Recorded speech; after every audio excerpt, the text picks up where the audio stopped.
Well, thank you, Madam Speaker.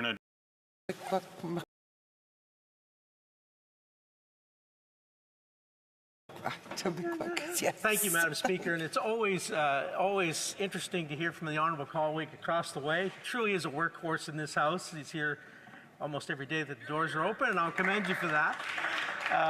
But I will say this.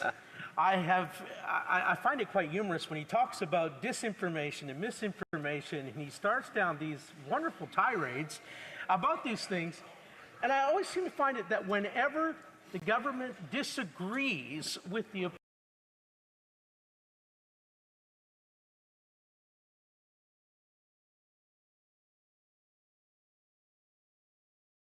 opinion of the opposition, they immediately slap a label on them to try and intimidate and bully into silence anyone who dares to have a different opinion. It doesn't mean it's misinformation or disinformation. Perhaps it just means they have a different opinion that needs to be heard. And I think most Canadians share the opinion of the official opposition in this House. The Honourable Parliament Secretary, a very brief answer. Let me provide a quote what his leader said to him and his caucus colleagues. There would be mass hunger and malnutrition with a tax this high. Our seniors would have to turn the heat down to 14 or 13 C just to make it through the winter. Madam Speaker, you want to talk about misinformation and lies? I'll leave it up to you. In debate, I believe I have a point of order from the Honourable Member for Leeds, Grenville, Thousand Islands, Rideau. Stellar member. Madam Speaker, I'm rising on a question of privilege concerning the 12th report of the Standing Committee on Access to Information, Privacy and Ethics following the notice that I gave you earlier today after the report was tabled. And so here we go again, Madam Speaker. And because the time of the House is valuable, I've prepared concise remarks. And we find ourselves dealing again, though, with another witness showing blatant disregard for another committee. Earlier this year, we dealt with the woes of the Standing Committee on Government Operations and Estimates when Christian Firth, the key contractor in the Liberals' Arrive scam. Now, today we have the Ethics Committee's challenges with the Employment Minister's sketchy business partner, Stephen Anderson. Now, recognizing, Madam Speaker, there's significant overlap between the two cases, and that you listened very carefully to my detailed submission on Mr. Firth less than 6 months ago, I'm going to refer you to the authorities cited in my March 20th arguments on the failure of a witness to answer questions and adopt them for the present purpose. That said, there are some key points to emphasize and some differences between the two cases noted. Now, while Mr. Firth dodged and weaved questions as a witness, Mr. Anderson both did that and he defied document production orders. Now, since this has been a dizzying file, even for those of us who have followed it carefully, because there have been so many carefully scripted denials, which are then smashed to bits by yet more bombshell revelations, a brief chronology might be in order. And I'm sure that my honourable colleagues are going to be very interested in this chronology. This spring, Global News broke an explosive story about questionable business dealings, ethics and lobbying centered around the Minister of Employment, Workforce Development and Official Languages and his recent business associates. Now, understandably, the Ethics Committee wanted to get to the bottom of the issue on May 7th, agreed to invite the Minister and the Conflict of Interest and Ethics Commissioner to appear as witnesses at that committee. On June the 4th, Global News reported on text messages, which it had obtained, showing that Mr. Anderson had written that, quote, Randy told him to, quote, be available in 15 for a partner call. Now, after the minister's appearance that day, where he denied being the Randy in question, the committee agreed on June 11th to extend the study by inviting the minister's business associates, including Mr. Anderson, as witnesses.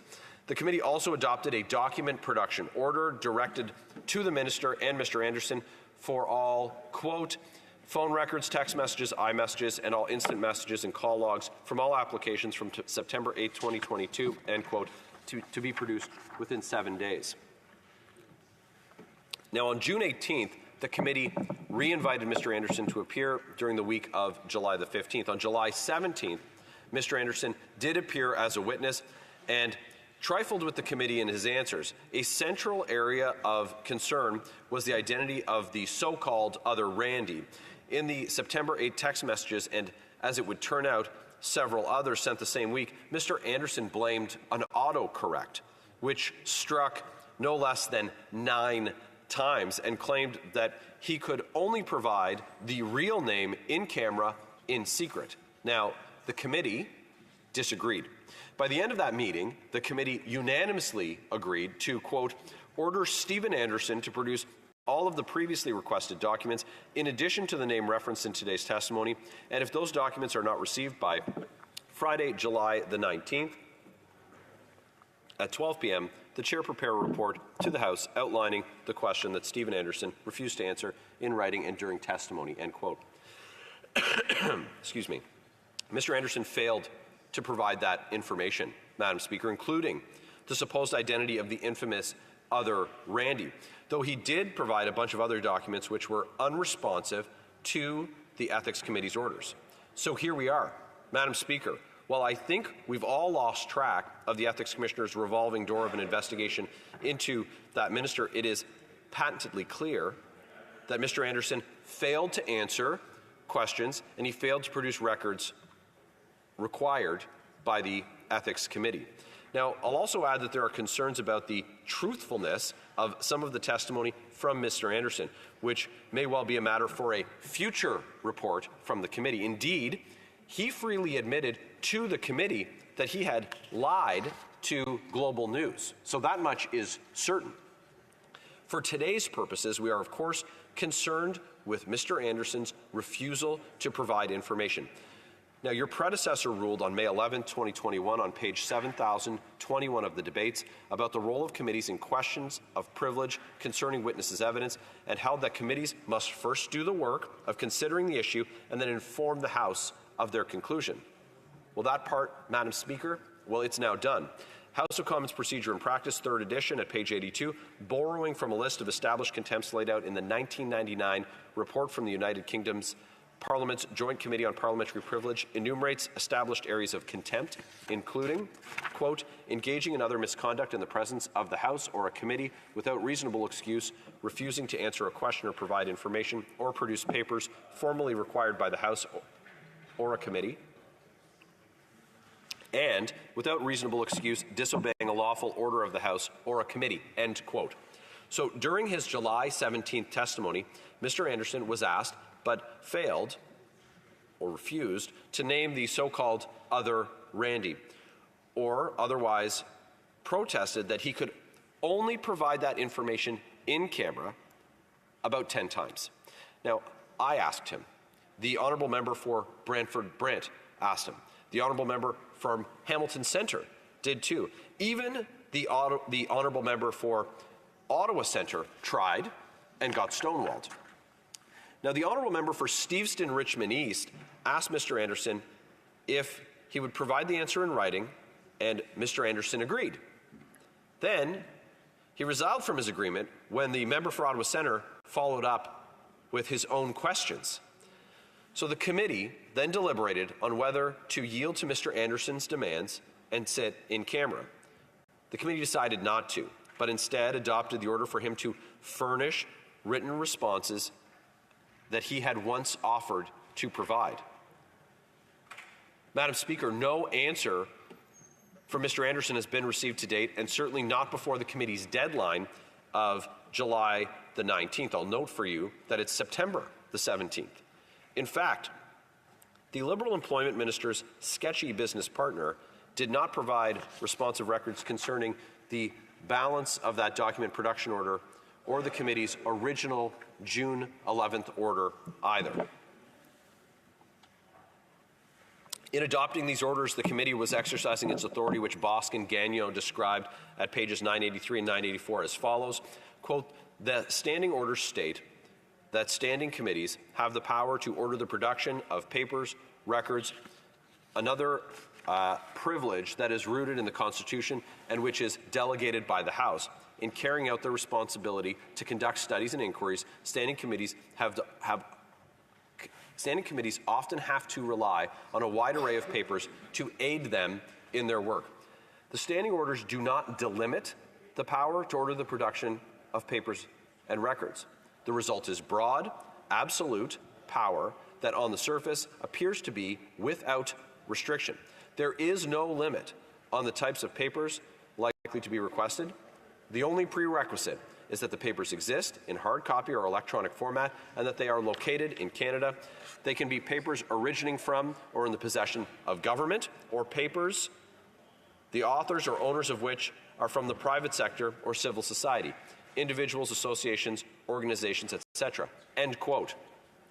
Boscan-Gagnon, the immediate following passage gets to the heart of the Ethics Committee's current predicament.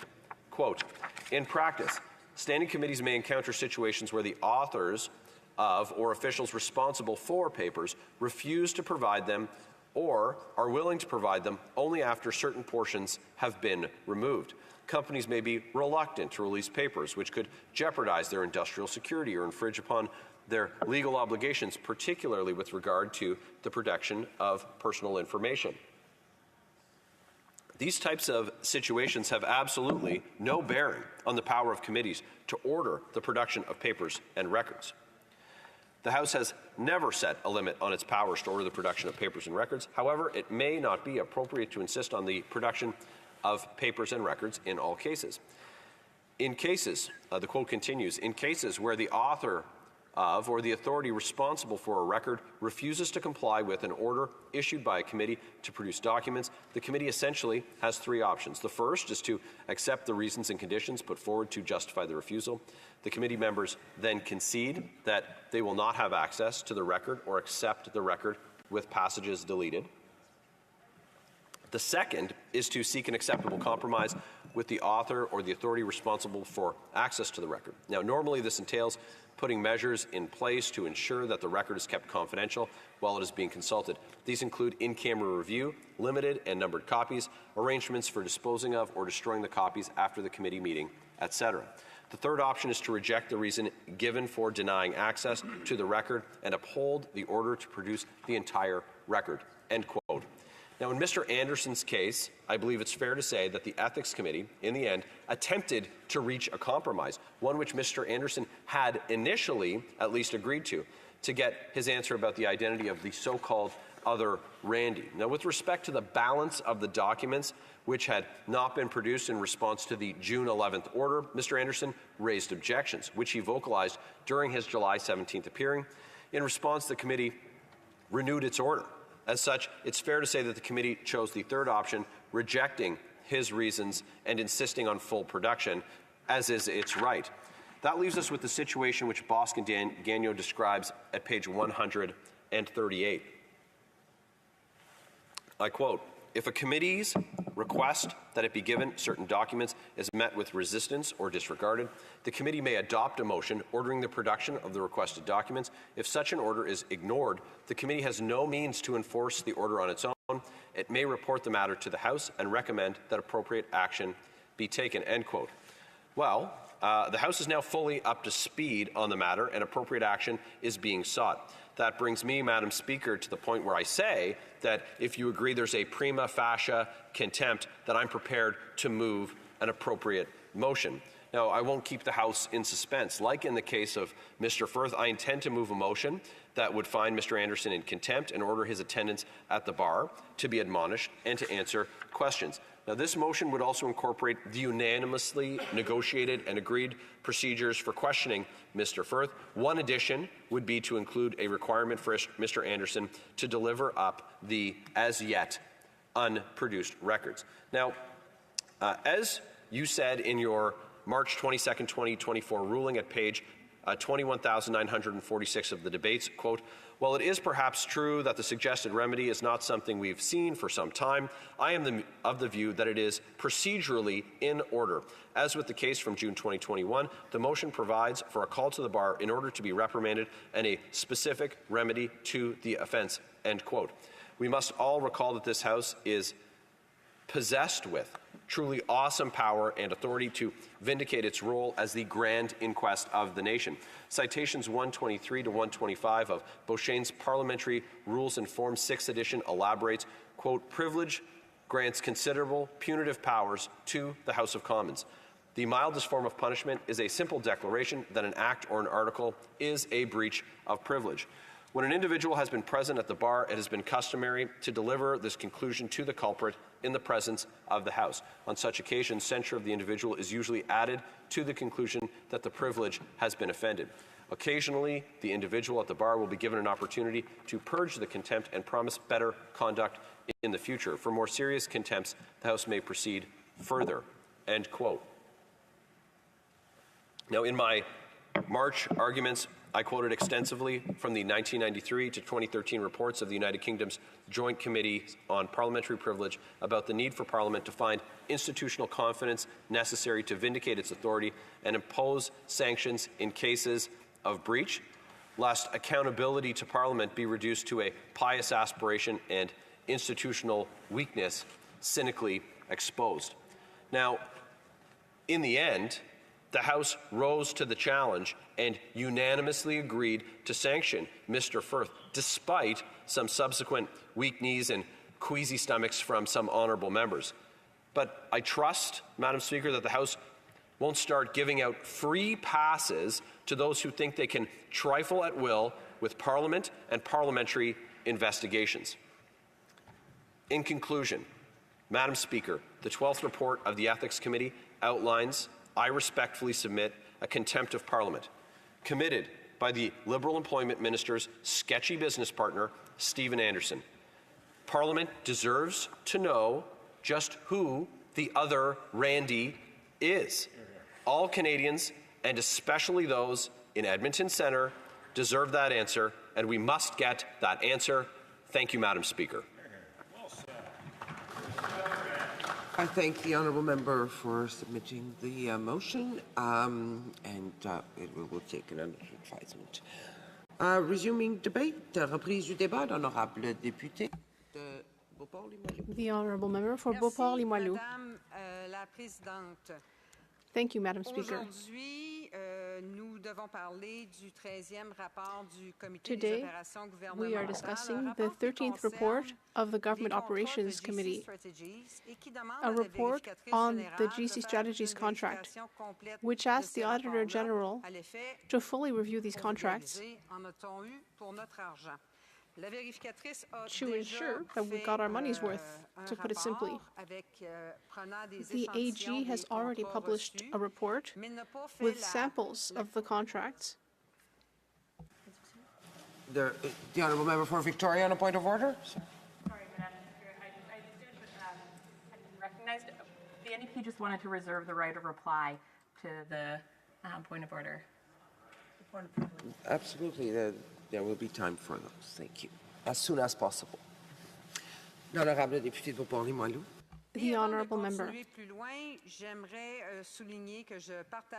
Yes, before saying any more, I will just say that I will be sharing my time with my highly esteemed colleague who has had so much to say about GC strategies and ArriveCan, my colleague for Terrebonne. So coming back to what I was saying, the Auditor General's report discussed the failings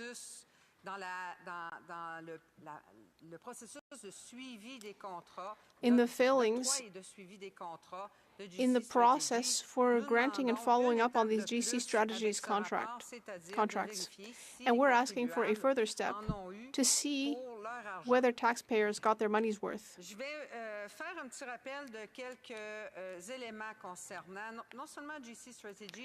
I have a few things that I'd like to raise, not only about GC strategies, but the entire ArriveCan file. This will be important because it will help us better understand why the report is asking for what it's asking for. Over several years, the Government of Canada has increased the number of contracts offered to subcontractors. to consultant, whether it be for consulting, for subcontracting, for coordination. For all of these things, the amount of contracts and the money spent on them, those amounts have skyrocketed. ArriveCan a été l'un de ces contrats. Les premiers soubresauts d'ArriveCan se sont faits 2015-2017 et lorsque la pandémie est arrivée, Now, there were some ideas about ArriveCan in 2015, 2017, but when the pandemic started, things went into high gear to try to help CBSA officers, to help them to manage our borders, and to help them when the borders were to reopen. But there was an issue. Instead of looking within the government internally to see if we had skilled developers, we turned to outside sources. It's possible that there weren't developers within the government, although that would surprise me because we've spent large sums on things like cybersecurity, cloud modernization, telecommunications infrastructure, and web infrastructure. We've been spending a lot on that for some years. But let's say there was no one internally. Well, apparently, that means that not only do we not have web programming specialists on Android, iOS, or on the web, but additionally, apparently, there's no one within the government who's capable of looking around on LinkedIn and other networks to find people who are able to do that. That's what's really disturbing. Millions of dollars were spent on a company here, and we really need to consider the failings in the hiring process, but also the failings when it came to checks and balances to ensure that we have the right people in the right place, in the right position, and that people's skills are being recognized, even if people aren't necessarily in the position that has those skills attached to it in theory. For example, it's possible that someone working on EI has programming skills, but hasn't been hired for those skills. Or, for example, some other person working in the EI system is familiar with librarianship, but was not hired for that. So if we don't consider what people's skills are, then when we need them, we don't know where they are. And then we end up hiring a consultant who just goes poking around on LinkedIn and gets 10 to 30% of the contract's value. Is that really worth it? There have been issues with ArriveCan, but some colleagues may say, Julie, when you look at how often this app was downloaded and used, there haven't been that many problems. Yes, as a percentage, perhaps that's true, but what of the 10,000 people who spent days or weeks stuck in a hotel or in their homes and had to lose income because this ArriveCan app bugged out and there was no one there to check, no human was there to check.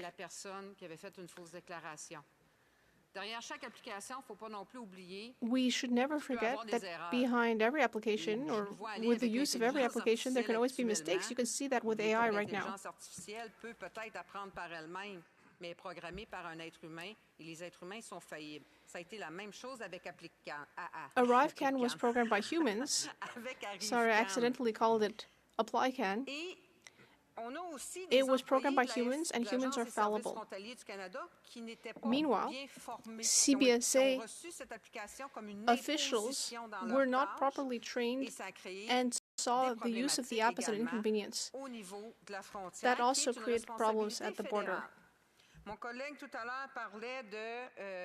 The border is an area of federal jurisdiction. My colleague earlier said that the official opposition is against all sorts of social services like Medicare and dental care. que la manière que ça a été appliqué ne respecte pas les compétences du Québec et des Now, you provinces could say that the canadiennes, way this tout was en done did not étant respect d'accord Quebec and avec provincial l'assurance. jurisdiction, but yet Mais still si on agree that we should gaspillait have moins these services. d'argent en consultant, But if en less money reconnaissant was les being wasted compétences on de nos consultants, gens, les and if we were provinces recognizing the accepteraient skills that we ces already have, intrusions-là dans leurs compétences, il y aurait peut-être plus d'argent. Et and la if we stopped consultation, trampling on notamment provincial avec jurisdiction, ArriveCan, we might avec find that we d'autres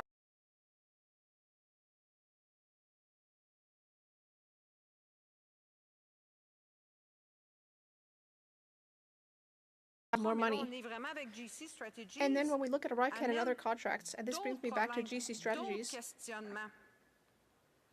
Et j'en ai parlé brièvement tantôt dans ma that leads me to question, c'est further doubts l'imputabilité. and questions. And I'm really wondering here Qui about est imputable? accountability.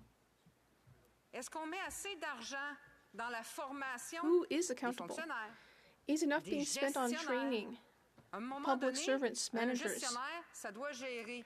Because managers are there Si to ça ne manage. gère pas, And if they don't, est-ce que c'est une des raisons pour lesquelles if on they're se not ramasse avec des properly situations où managing, l'argent semble sortir des fenêtres, is that comme si why on we're croyait ending que up with l'argent poussait situations dans les as arbres? if money Et was cet just argent-là being ne thrown pousse out pas the dans les window? arbres, ça vient We directement know des that poches des money doesn't grow on trees. qui l'ont It gagné comes à la directly out of sueur de leur taxpayers' pockets, taxpayers Alors, la who question earned de it demander à la with the sweat of their brow. vérificatrice générale de faire une analyse complète. So Elle est ultimately, responsable. I do Elle va think dans le it's sens de la accountable to transparence. ask the Elle va AG dans to le carry sens out de a full review of l'imputabilité. this. Et non pas pour This mettre is le doigt something sur that qui would a fait une improve faute, accountability. It's not mais about pour pointing s'assurer fingers. que les processus vont être appliqués adéquatement We simply want to et que ensure that l'argent des processes will be contribuables applied sera appropriately. géré avec We want to ensure that taxpayer responsabilité. money will be appropriately used. Et l'imputabilité, ça ne veut pas dire je vais perdre ma job si je fais une erreur. Accountability doesn't mean that heads will L'imputabilité, c'est roll d'être capable de if dire, someone makes a j'ai simple fait une mistake. erreur, Responsibility means that people take responsibility for their mistakes and they are prepared to improve the situation and rectify what they've done wrong. And that's what the 13th report is asking for. Thank you, Madam Speaker. Questions et commentaires. Questions and comments. Questions and comments. The Honourable Member for Saint-Hyacinthe-Bagot. Thank you, Madam Speaker. I'd like to take a moment to congratulate the new member for La Salle-et-Marne-Verdun, Louis-Philippe Sauvé. He's not seated yet, so I think I can mention his name.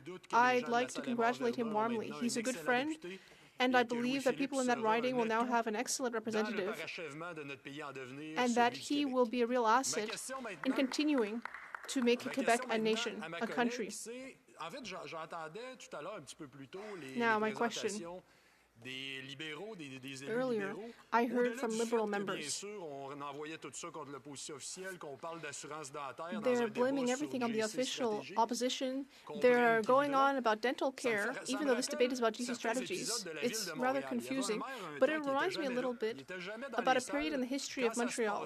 We at one point had a mayor who always claimed to not be there in the room when things were happening. I seem to be bothering one of my colleagues. Anyway, this mayor claimed to never be there when things were happening, when things were going wrong. What does that tell us about accountability? What is there to be learned from this ridiculous situation? The Honourable Member for Beauport-Limoilou. Excuse me. I should have had a drink of water. I'd like to thank my colleague for Saint-Hyacinthe-Bagot. I'd like to offer an anecdote. In my career, when I became the deputy principal of a school, I received an excellent piece of advice. First of all, I was told to never admit that you made a mistake. I never followed that advice, which actually turned out to be not such good advice. I always have fessed up when I made a mistake, because if you don't admit that you made a mistake, how can you get better? And there's a second piece of advice that turned out not to be so good.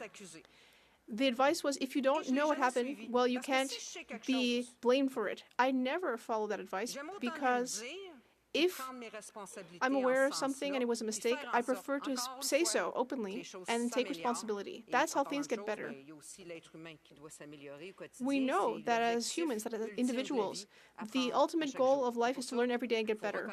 And in order to do that, we need to take responsibility and take responsibility for our mistakes. Questions et commentaires. Questions and comments. The Honourable Parliamentary Secretary to the Government House Leader. Yes, thank you, Madam Speaker. I'm interested in getting the members' perspective in terms of what sort of a scope, how far back does one actually go? For example, with regards to GC strategies, we know that before it was GC strategy, some of the same individuals were involved in Cordell. And Cordell had also received government grants. In trying to get a fair perspective in terms of how it is things ultimately evolved to the point where it got, does the bloc believe that we do need to go how far back with respect to the individuals and the corporations or companies that were involved? The Honourable Member for Beauport-Limoilou. Thank you, Madam Speaker.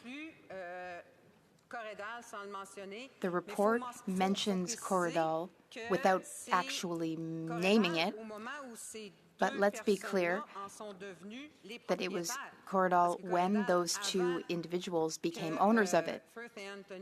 It was Corridal before Firth and Anthony became owners. Corridal had its own contract and owners. So we need to go back in time to start back to when those two individuals became owners of Corridal. Reprise du débat, l'honorable député de Terrebonne. Resuming debate, the Honourable Member for Terrebonne. Thank you, Madam Speaker.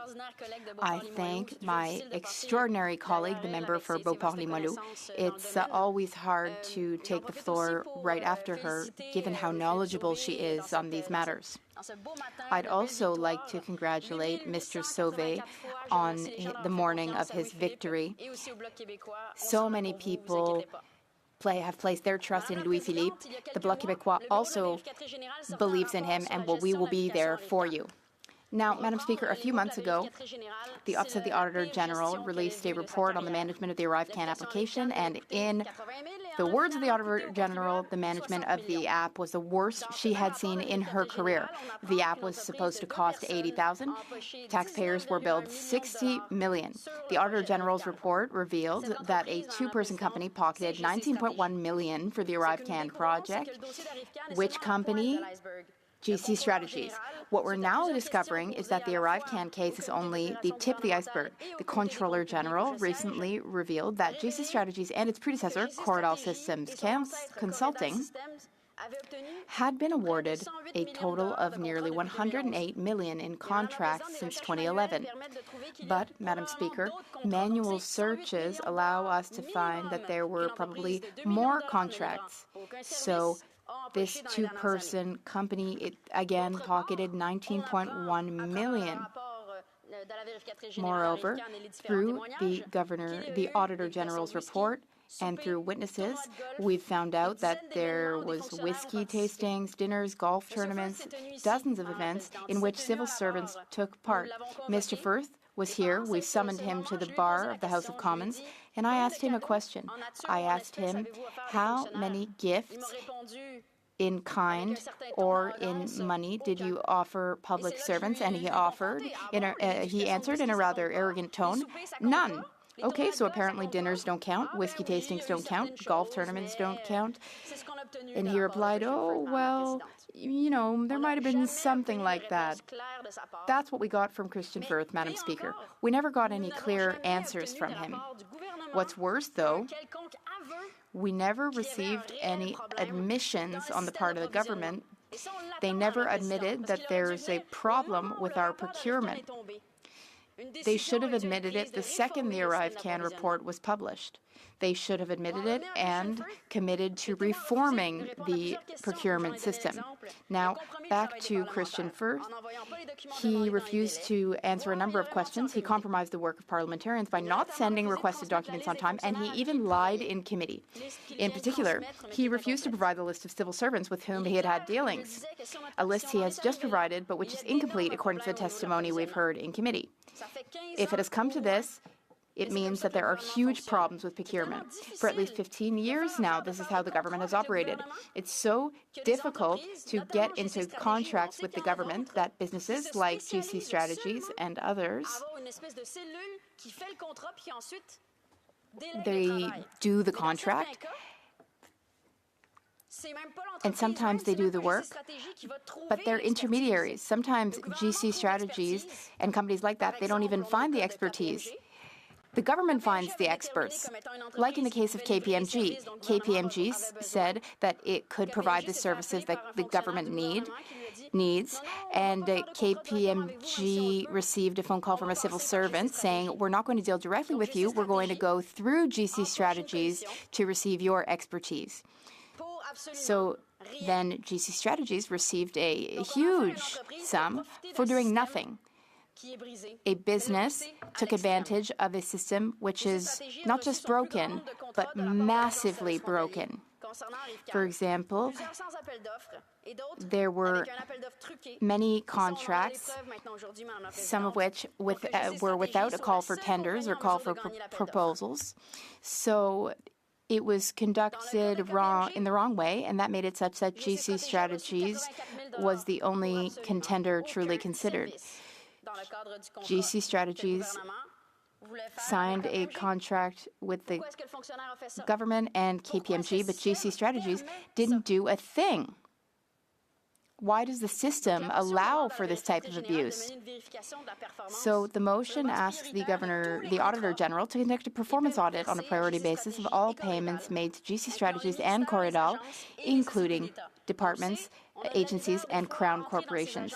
Now, sometimes it's hard to get information from these agencies and crown corporations. They say they are autonomous, even though they are taxpayer funded.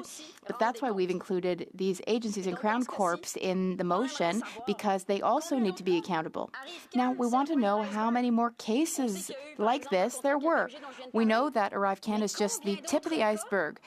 I gave the example of KPMG, but how many other times, in how many other instances has the government found a business that could help through consultants, and the consultants didn't help? This is what happened with GC Strategies. It's theft. When businesses receive money for doing nothing, that is theft. It is theft of taxpayer money. But the Liberals seem to forget that sometimes. Christian Firth justified his hourly rate by saying that he doesn't work from 9 to 5. Fine, an hourly rate of $2,600, by the way. Firth claims to have submitted over 1,500 invoices each month. He claims the amount suddenly increased. The contract in question went from $2.35 to $13.9 million for absolutely no services, none whatsoever. And according to the witness, in the entire history of federal contracts with GC Strategies, its gross margin for all 65 contracts it signed with the federal government is approximately 21%. GC Strategies was a shell company that allowed the government to engage in a contract. I don't know exactly why they went through GC Strategies, but GC Strategies was receiving on average 21% of the total value of each contract.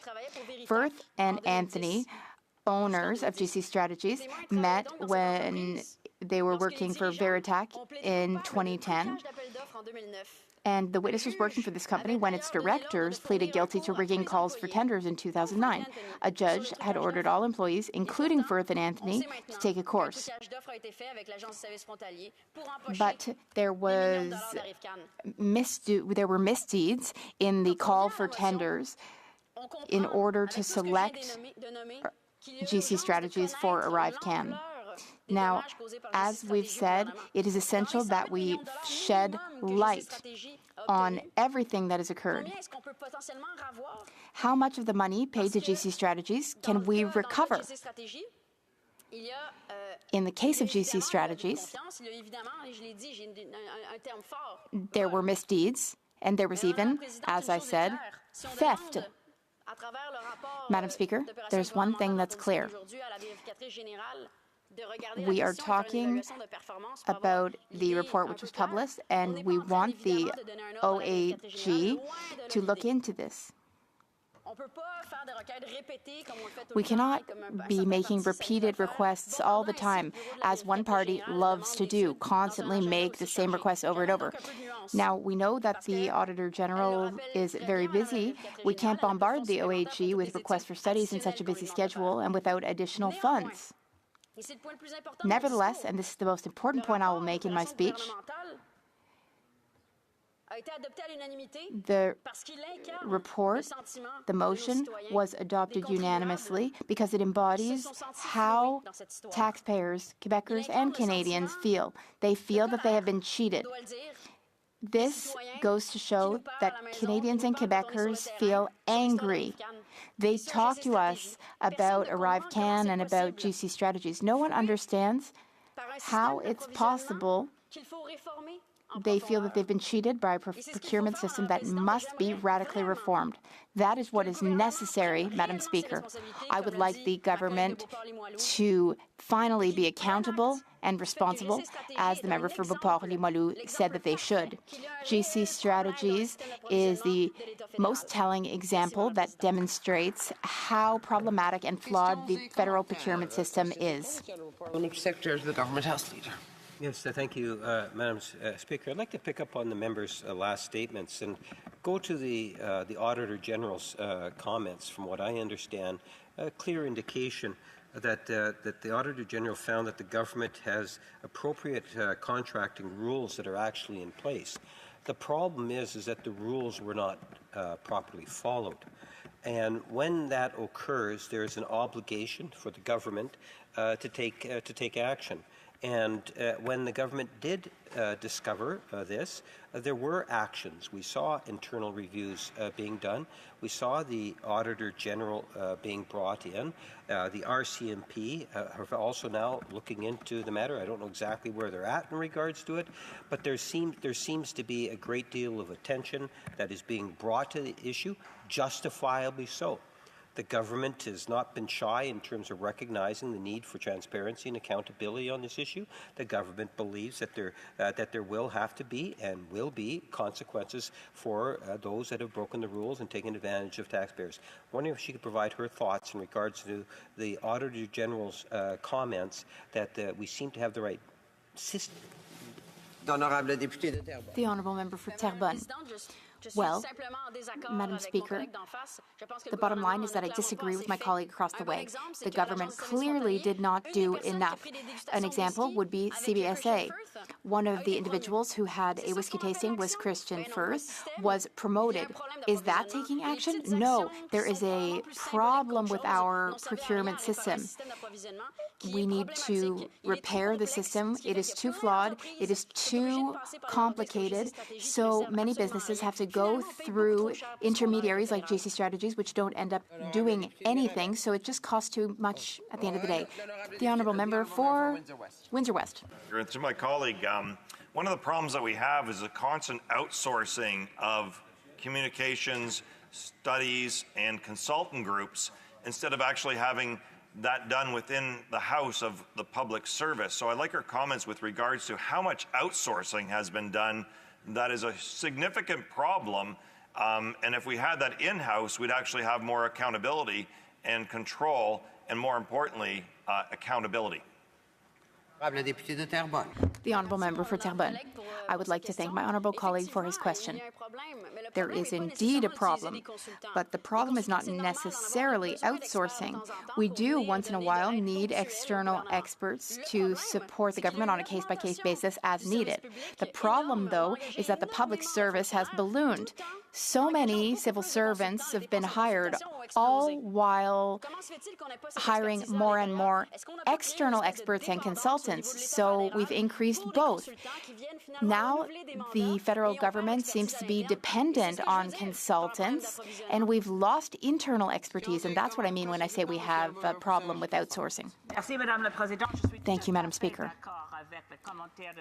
I could not agree more with the comment made by the member for Windsor West, and I also agree with the answer given by the member for Terrebonne. Now, yes, there has been an erosion of the public service. Sometimes we outsource to big, sometimes foreign companies like Deloitte, KPMG, and McKinsey. Billions and billions are given to for-profit businesses, which in fact, erodes our own public service. We heard Christian Firth's witness testimony here in this place. It was awful. We must insist on reversing this trend. We must make a tremendous effort to restore our public service to one which has the ability to offer essential services to Canadians. The Honourable Member for Terrebonne. I thank my honourable colleague for her question. Indeed, I can only restate what I've already said, which is that there's a huge problem with the fact that the public service has ballooned, all while contracts with consultants have also ballooned. So we're possibly paying twice for the same services. And there is a lot of duplication. For instance, one department can offer a service, but another department pays consultants to offer the service. Speaker, and I'm pleased to rise today to talk about this issue with regards to the Auditor General of Canada conduct a performance audit. And I think it's ironic that the Conservatives have brought this forward as the party that actually attacked the Auditor General and sought to defund the Auditor General under the Harper regime. I was here when that took place, and I was here during those debates. So I want to start this by noting that this party, the Conservatives, not only did it behind closed doors, but also did it out here, and you can watch the video. You can watch all the different things in the past that took place. They sought to defund the Auditor General, and they actually did that at the expense of Parliament. That was done under Stephen Harper. So they're asking the Auditor General here to do more work and more investigation after they went and attacked the Auditor General very publicly, and on top of that, cut the budget, defunding the Auditor General. So now they run back to the Auditor General, and I wonder about that in terms of their secret plans that come forth later on, is if they ever were able to get government again, whether they would actually defund the Auditor General even more. So using this as a motion is rather curious, because it really comes at the expense of other accountability that took place, because they defunded the Auditor General's accounts in the past, and the Liberals never really restored that. And it's been an attack on that House of Independence for overseeing Parliament on many, many other issues that have a consequence right now. And so they're asking the Auditor General to do more work for their political agenda right now, and it is a political agenda with regards to their attack on Arrive Canada, because I'll get into a little bit right now what they haven't talked about in this motion here and what they're asking for versus the results that we can get for Canadians. And there's a couple things to point out specifically on that, is that in the motion here, and in their talking points and so forth, you will never hear them questioning Arrive Canada about the concerns related to personal privacy and the expenditure of resources and the effects on CBSA officers at all.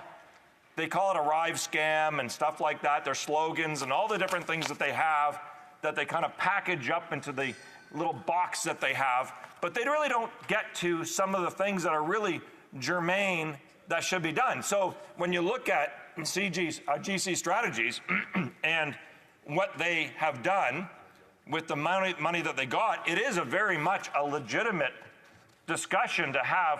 How did they get so much money? How was there so little accountability? And how did all this happen?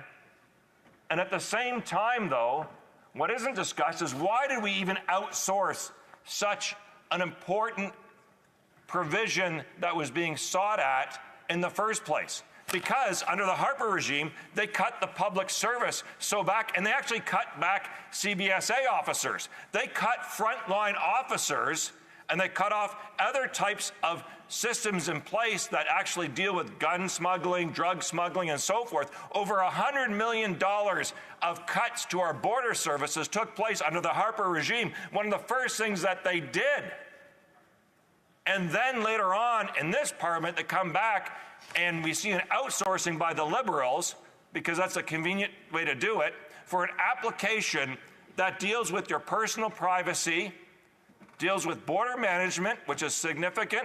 I come from a border region, the most busiest border in North America, where you need that commerce to run efficiently. And during COVID, the Conservatives, interesting, because we had a blockade at the Ambassador Bridge. And the Conservatives, they just basically stood by and they denied all the different consequences that took place for the auto industry. They denied the consequences for the tool and die mold making industry. They denied the consequences of people not being able to get to their jobs. They denied the consequences of kids not going to school.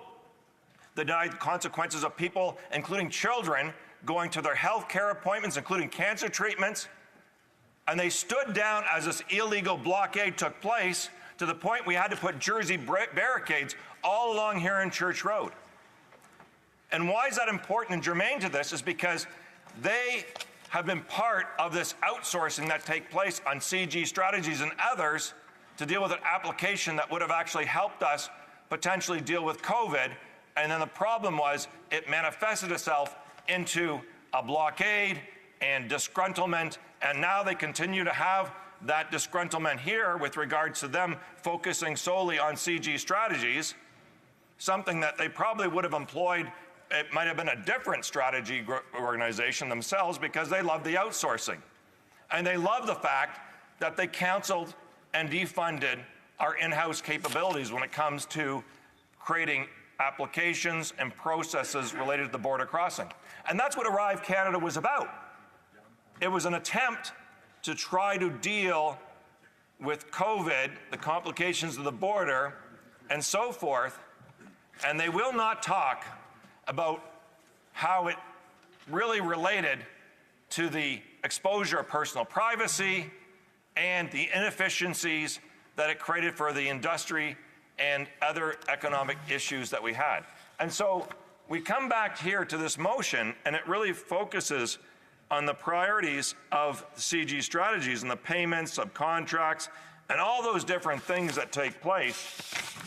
And it's important to note, Madam Speaker, that both the Liberals and the Conservatives under this feel differently about how we can actually deal with these contracts and this information in the future. Had we done that in-house, had we actually had the capabilities of public service doing those things, we would have had more control. And you remember, we actually have lessons for that. Lessons actually created in the past with the Phoenix system, where we outsourced, again, potential in-house applications that could have done for public servants with regards to even payment, and they turned the switch on that despite telling that it's going to cause a problem, and it's cost us billions of dollars, and it's been a scandal. And it's caused anguish among the public service and other people that are just looking to get a paycheck. And that's sad, Madam Speaker, because those are things that are totally avoidable.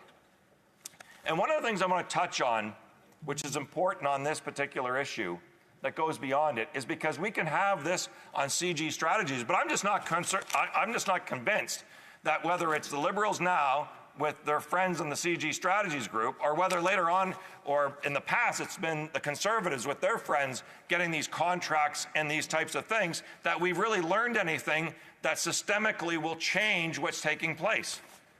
And that's what we really need. Because if not, we'll be spending another day in the House of Commons here talking about another strategy or another scandal or another type of a problem related to a practice that functionally we haven't changed. And one of the things I do want to talk about is the accountability of government information and contracting that could be different, that is actually different in other industrialized nations. And we wouldn't even be here dealing with that, and that's Crown copyright.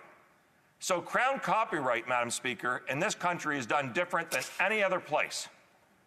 And Crown copyright is the availability of the public to see documents, studies, and information that is done in-house. Now, both the Liberals now and the Conservatives have opposed reforming Crown copyright from the early 1900s. I think our law is in place since 1926.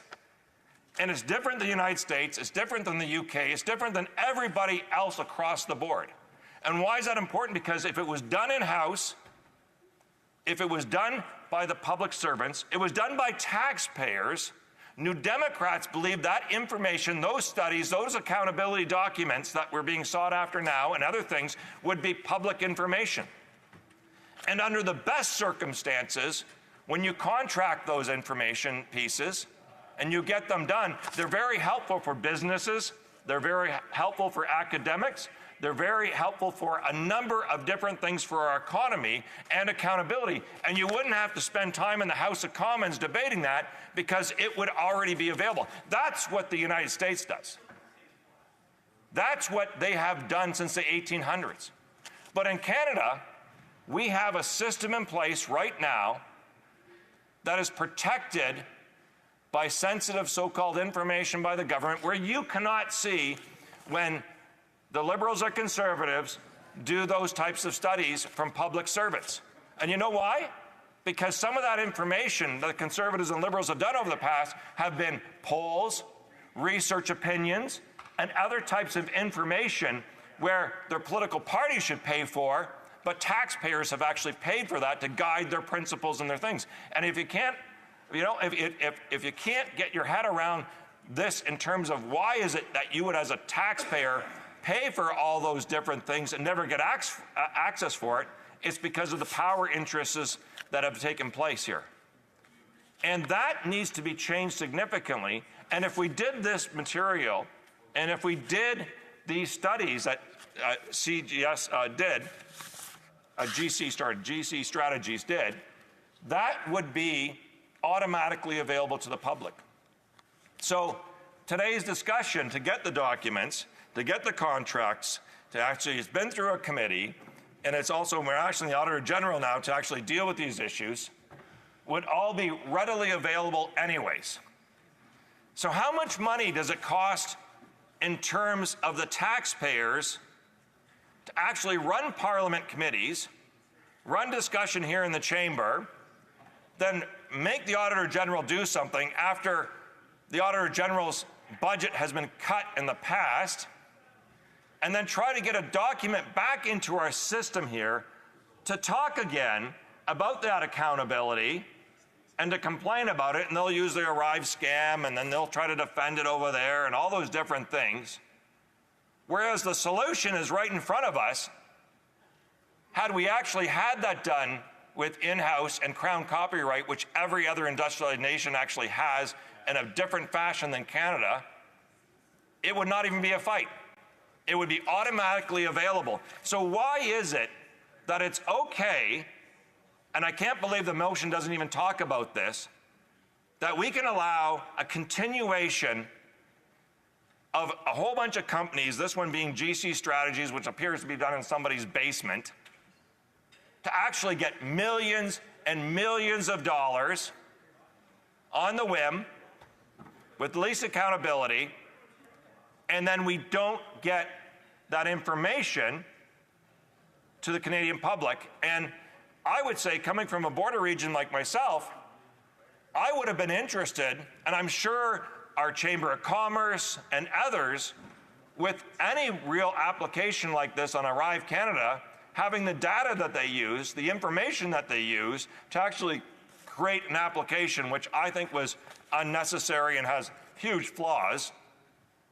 But it's almost beside the point in many respects. I mean, we saw that on a regular basis at the border.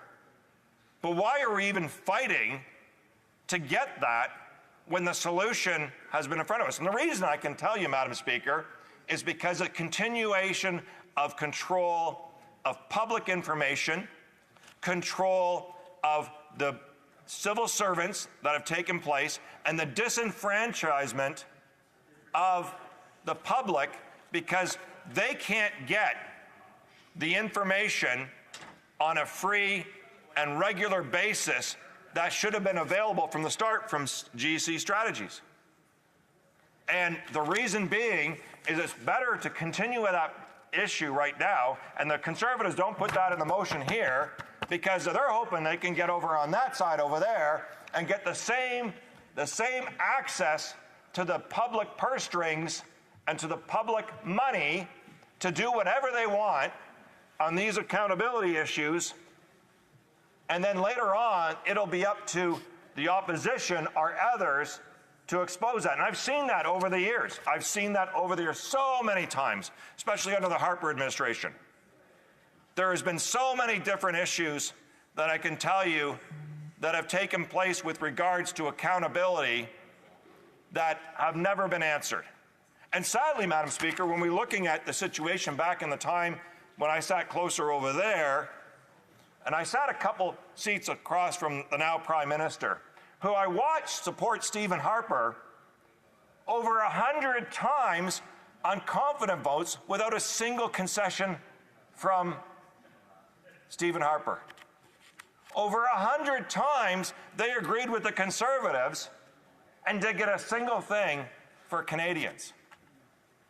And that's important because this motion, which we are going to agree to because it's an improved situation that we have, still doesn't change the fundamental problem that we have, is outsourcing that accountability, and then on top of that, ensuring that businesses, the public, and others have access to that information before we have to fight for it here in the House of Commons. And I know they don't want to hear that, and that's okay, but I can tell you, though, that that is not the norm in other democracies. In fact, in the United States, they actually fixed part of this problem by not outsourcing some of this material and some of these studies and so forth, and they set up their information sharing system. It goes back to 1895. Whereas in Canada here, there have been attempts, and I know they don't want to hear this, but their predecessors, in many respects, actually agreed with me, and there was attempts in 1981, 1993, and so forth, to try to get some of these changes. But that almost seems like a long, long time ago. The 1980s, I mean, people forget, for the Conservatives right now, they used to be called the Progressive Conservatives, then they were taken over by the Canadian Alliance Party. I just heard a here, taken over by, yeah, that's actually, there you go, Madam Speaker. It's exactly what, when you take the sheer off of it with regards to looking at what's behind the veil, you have exactly what I've said. I remember the days. I remember, Peter MacKay. I remember David Orchard. I remember all those different things and those behind-the-curtain deals that took place. They're running out Aaron O'Toole and others out the door. But they want everybody to forget about those things. But it's interesting because when I talk about those things here, I get heckled as a here. They're happy about those days because you know what? Those days are still here. It was a takeover that took place, and that's why they dropped the Progressive out of it, I suppose. I don't know. At any rate, it's interesting, and it's important, though, because the motion, again, doesn't get to the fact that there is still a responsibility thrust upon the Auditor General. And it would be interesting to see if the Conservatives would have actually put in there, maybe where they would have put, they could have put in there, we will reinstate the cuts to the Auditor General office that we did. That would have been helpful. I mean, that would have been, something that would have been really good, is saying, hey, listen, the money that we took out of the Auditor General office under Harper and was voted by, including the now leader of the official opposition, was there at the cabinet table when they decided, actually, we're going to attack the Auditor General office and we're going to defund the Auditor General office, was there. They could have actually included this and said, hey, we're going to want you specifically use the money that we cut out of you to go after us, go after this issue right here. So they could have done that as well, which would have been really helpful, because we know the Auditor General is really taxed in many respects with regards to what's taken place on the Liberal side.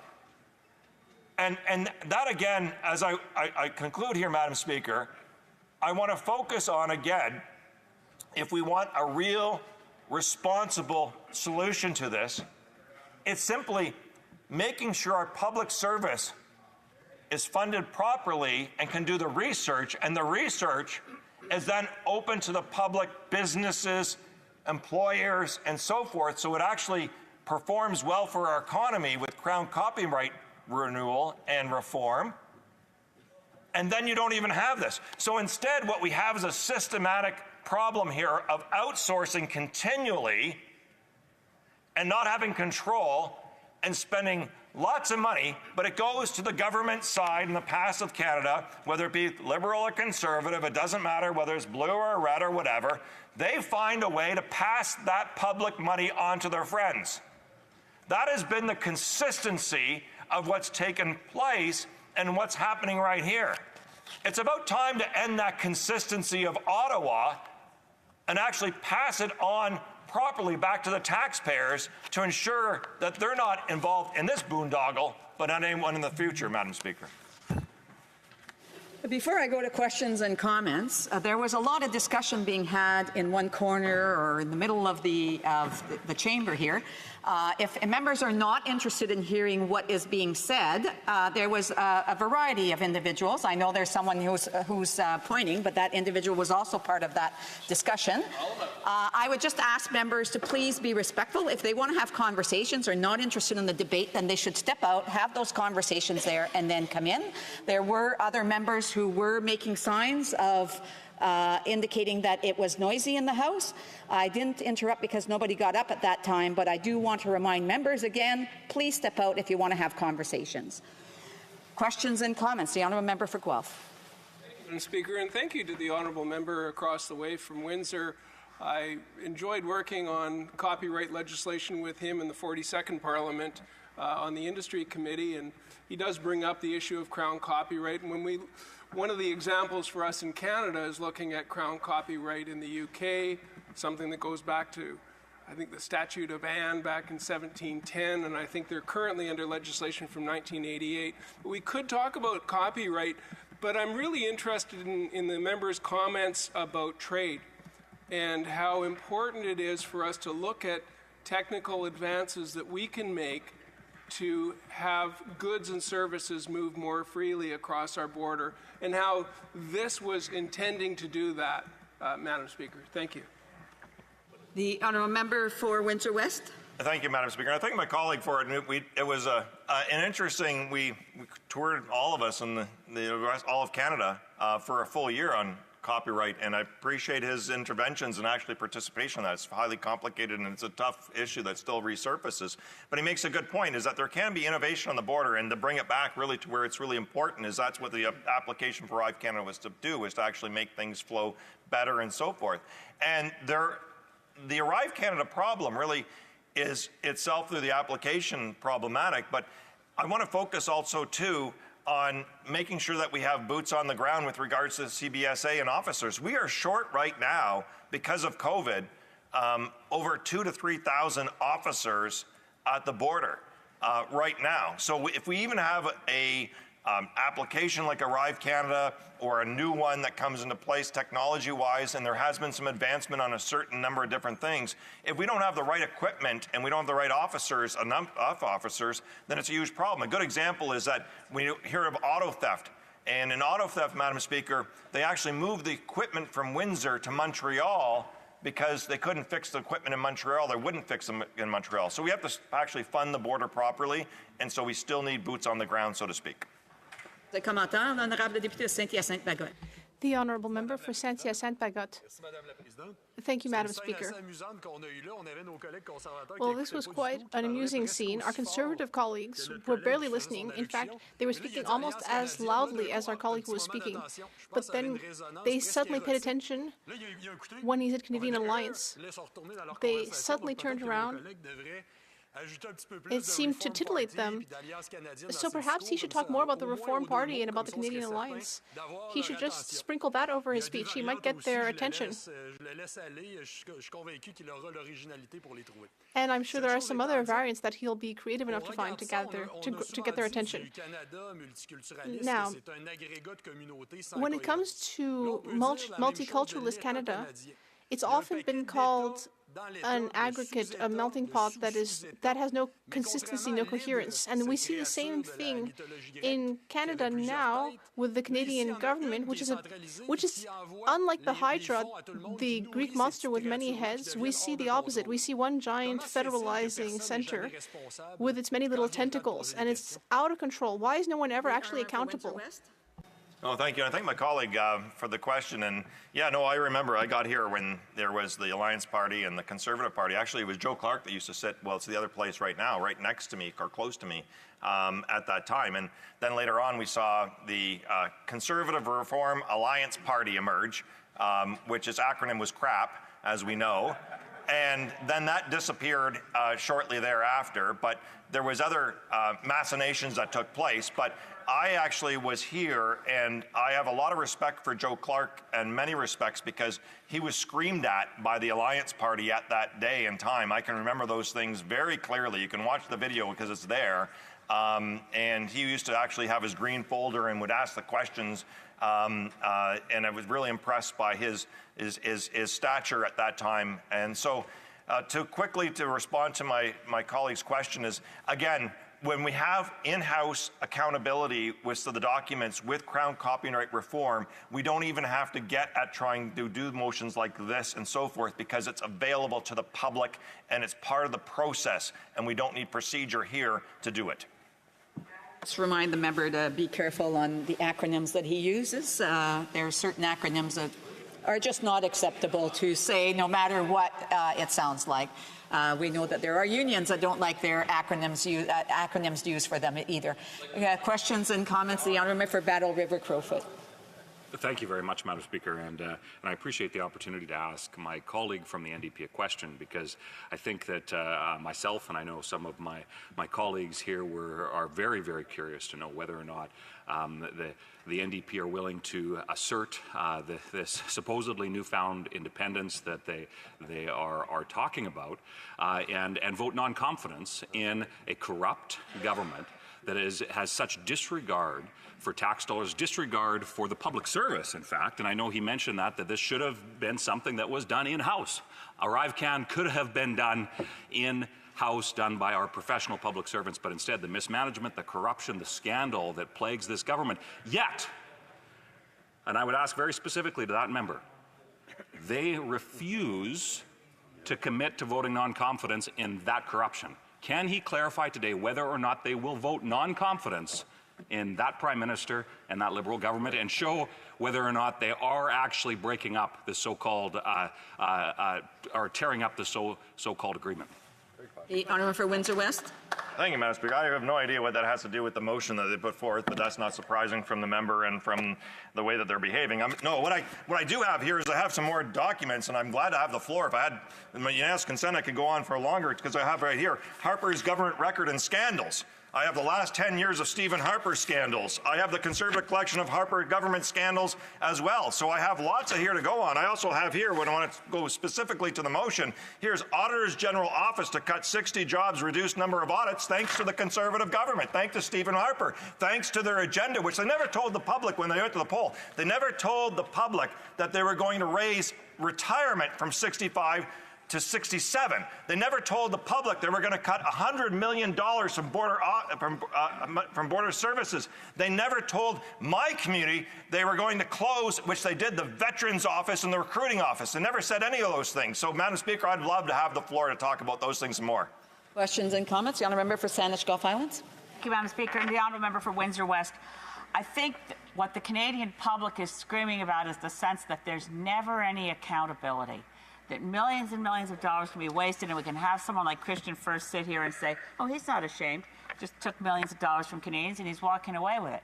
I think the honourable member for Windsor West, and I ask him this question, is absolutely right. We have to get back to where this started as a trend for taking work that should be done by our public civil service and farming it out to for-profit consultants. And I'd like to put a finger on the beginning of it, and maybe if we have accountability for that, we can get accountability now. And I put my finger on the Phoenix pay system, the decision to hire IBM. We should have sued IBM when they weren't delivering instead of shoveling hundreds of millions of dollars more to them, and then to McKinsey and Sons to help the Phoenix pay system work when it could never work. For Windsor West. Speaker, and thank you to my colleague for that. That is exactly it. Because if not, we're going to be back here again on a different motion and a different type of a scandal and a different problem. And that's fixable. And that's what we want to do as New Democrats, is to fix that systemic problem that we have here. Crown copyright reform, and also not outsourcing sensitive information that includes, and you think about this, Madam Speaker, your personal private information, and sharing that even goes outside of this country through an application done in somebody's basement by somebody they knew on that side, whoever occupies that side, versus that accountability, in-house, lower cost, higher accountability. Questions and comments? The honourable member for South Okanagan, West Kootenay. Thank you, Madam Speaker, and I'd like to thank my colleague from Windsor West for his speech. And I agree with him. I think it's ironic when I hear the Conservatives try to talk about respect for the civil service when all they ever do is denigrate the civil service. And they started this trend, as the member from Sandwich Gulf Islands just mentioned. And, where it's going next, well, in the International Trade Committee, we're talking about CBSA's assessment and revenue management system, a new digital system, sort of like ArriveCan on steroids. And it's being brought to us by Deloitte, not by the civil service. So we are undercutting CBSA again, and I'm just wondering if he could spend some time talking about that trend. Brief answer from the honourable member for Windsor West. Thank you, Madam Speaker. I think my colleague who knows the border better than anybody else I know in this chamber, having to deal with it from an economic and social perspective, and has shown that on a regular basis. And just really briefly, Madam Speaker, it's absolutely correct. And what isn't talked about during this outsourcing enough is our exposure by personal privacy and information that the Conservatives and the Liberals continue to do by this outsourcing that also goes global. And we have little control over that. So by doing it, reward friends, higher prices, less accountability, and more corruption. Resuming debate, the honourable member for Battle River Crowfoot. Thank you very much, Madam Speaker. And just as I begin, I would note that I'm sharing my time with my friend and colleague, the honourable member from Brantford Brant. I'll be splitting my time. Madam Speaker, I find it fascinating that the member that just finished his speech from the NDP claimed to not understand the context for a question that was very direct, whether or not that member and the NDP would support a motion of non-confidence. To put the line in the sand, or the red line, I believe is what they called it at the previous NDP convention, where members of the NDP were not very happy, party members of the NDP were not happy with their leader and the direction that they were going when it comes to propping up the Liberal government and the scandal and corruption, the waste, the mismanagement that is happening. And yet that member, when given a very clear opportunity to put on the record that he would vote non-confidence, he refused to do so. And Madam Speaker, the reason why this fits so clearly into the debate here, and I know that my colleagues across the way certainly don't like, especially with the how by-elections certainly don't seem to be their strength as of late. They seem to be terrified of hearing what Canadians have to say. They seem to be terrified of hearing that there is a desire for things like accountability. And that is the crux of the issue that we are discussing here today. So when the NDP, with great bravado, the leader of the NDP, said he was tearing up the confidence and supply agreement, that coalition agreement that has defined the last 2 years of corruption that they've supported. Yet, when asked to put his money where his mouth is, he refused. And that member, likewise, just as weak and cowardly as his leader. Now, we have before us GC strategies. Point of order, the honourable member for Windsor West. I will not sit here and be told I'm a coward. And I think that's unparliamentary. I'd ask the member to retract that. to actually call me a coward in this chamber when I have fought with my constituents to get representation for Windsor West to speak what I feel and what they believe in this chamber, and not to be bullied by that member. I will not take it here in the chamber. I won't take it back behind closed doors. I am not a coward. I have been accountable, and what he is raising is not even germane to their actual motion they have put. And so to that member, I am not a coward. And if he wants to test that, that's fine here in the chamber, but I think it's unparliamentary to call any member here in the chamber a coward.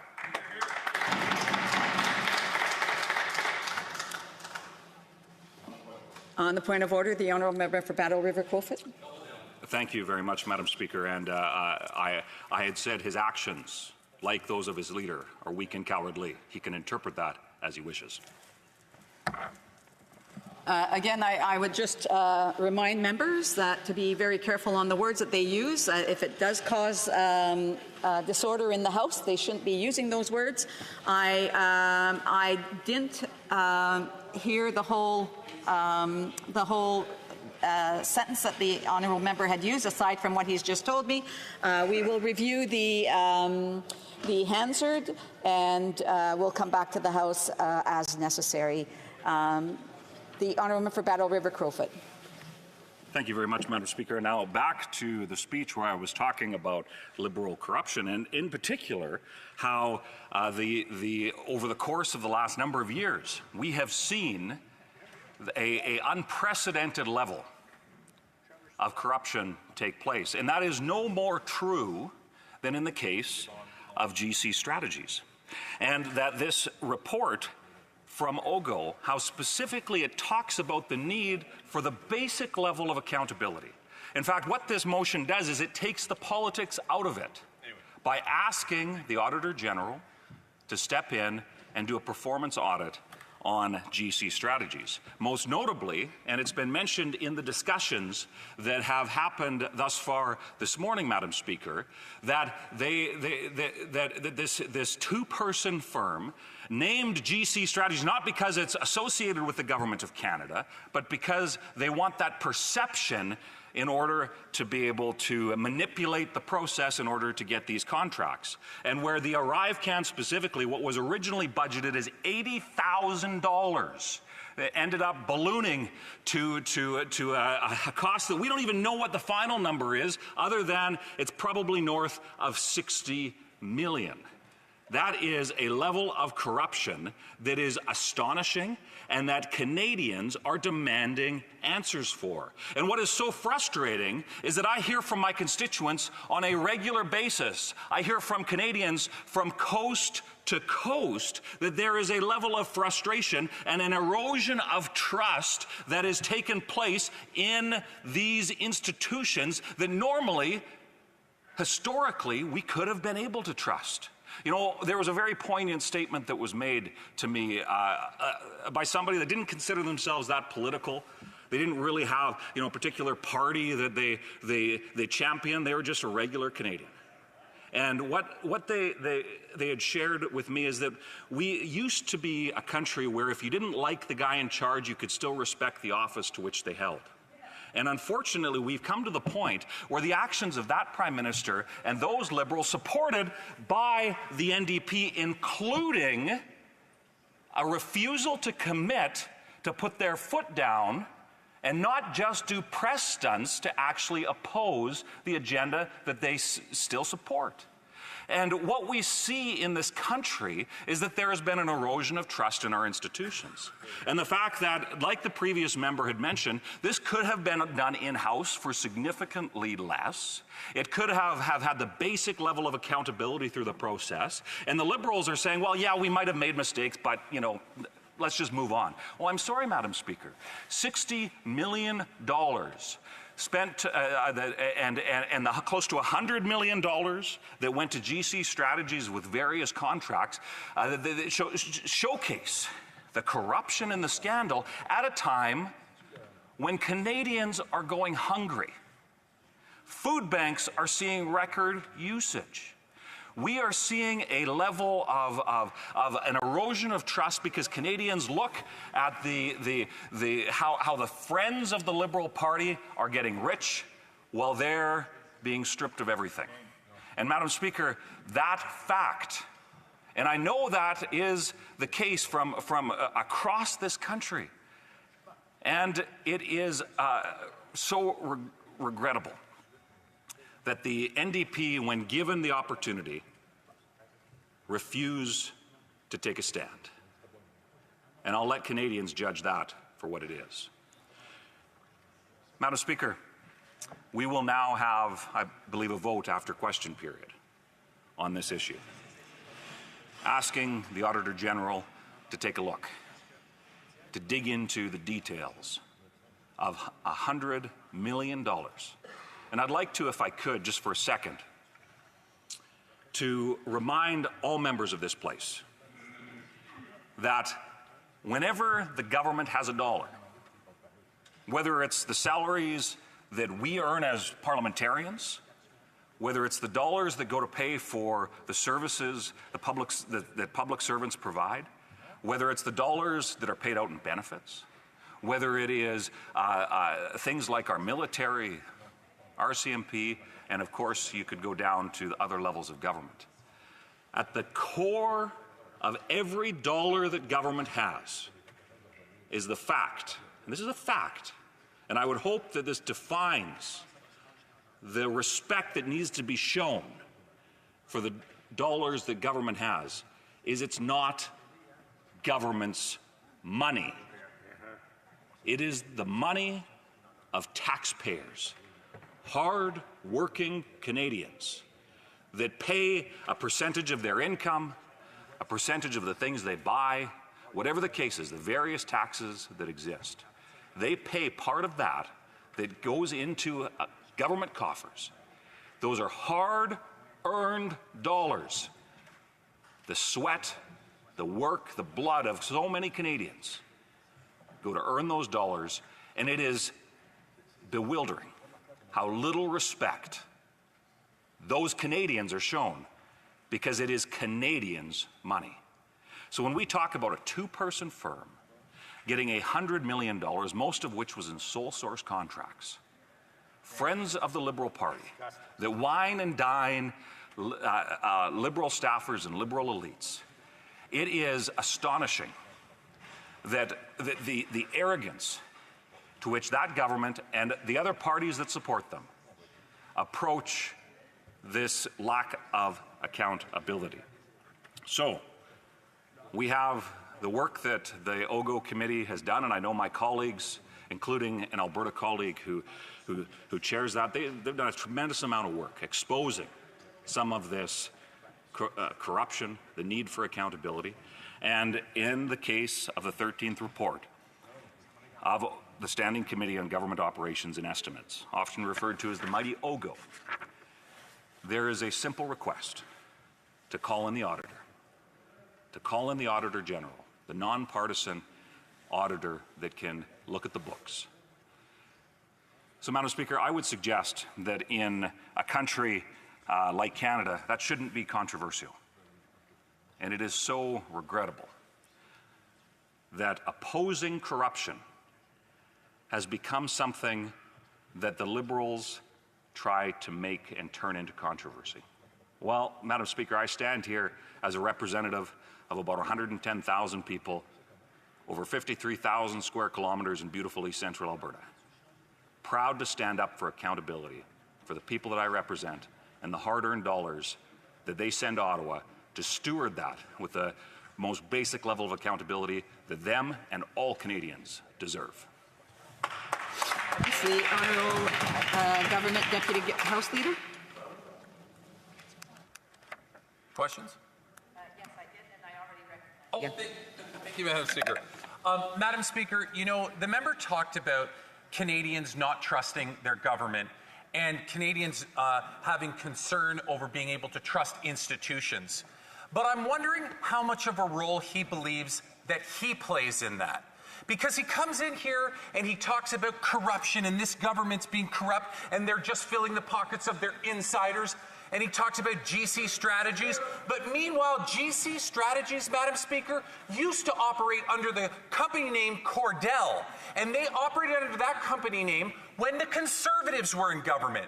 So for him to suggest that these are some kind of liberal insiders is just completely false. Anybody who says that is lying, because it's not true. So I'm wondering if the member can tell this House what role he plays in bringing forward these ideas and in misinformation and informing Canadians to purposely pit them against the institutions that he said a constituent was raised a concern with him about. That's a good point. The honourable member for Battle River Crowfoot. Well, thank you, Madam Speaker. I think it is become increasingly clear across this country that Canadians are sick and tired of those Liberals. And I want to remind the honourable member who is yelling out her comments that if she wishes that if she wishes to participate in the debate, she should wait till questions and comments. The honourable Battle River Crowfoot. Thank you very much, Madam Speaker. So for that member to somehow suggest that calling for accountability is anything other than the very basic job that a parliamentarian or a parliament should do, exposes to all Canadians the problem that exists within that party. Madam Speaker, Canada deserves better than the corruption that that member supports. Questions and comments. The Honourable Member for Berthier-Masquinongé. Thank you, Madam Speaker. Now, the colleague brought up a number of important points, incredibly important points, especially with regards to accountability. The government does not take responsibility for its actions. It is not accountable. The state has responsibilities that it is delegating to the private sector. That's what occurred in the case of GC strategies.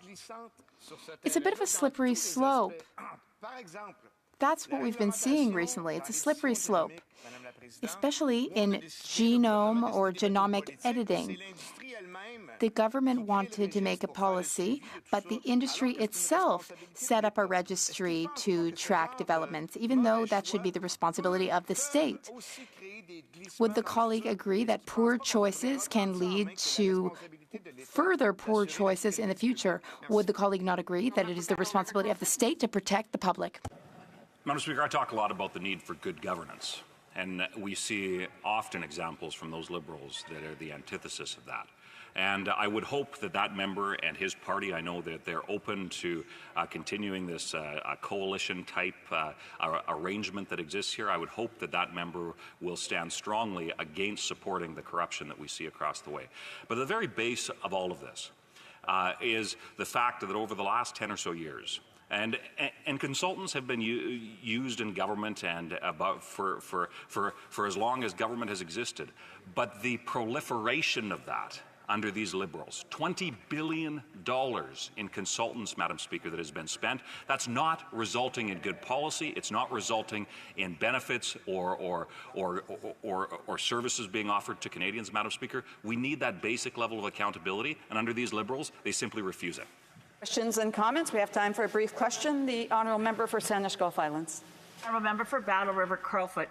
Look, this is a really critical issue. I'll support the motion. I want to make it very clear, though, that I don't think there's evidence for one of his comments, which was that Christian Firth, who I think should be ashamed, I didn't hear any evidence that he was whining and dining Liberal insiders. He was whining and dining whatever person within the bureaucratic chain of command, and I didn't hear anything about party affiliations. I wonder if he had. A brief answer. The honourable member for Battle River Crowfoot.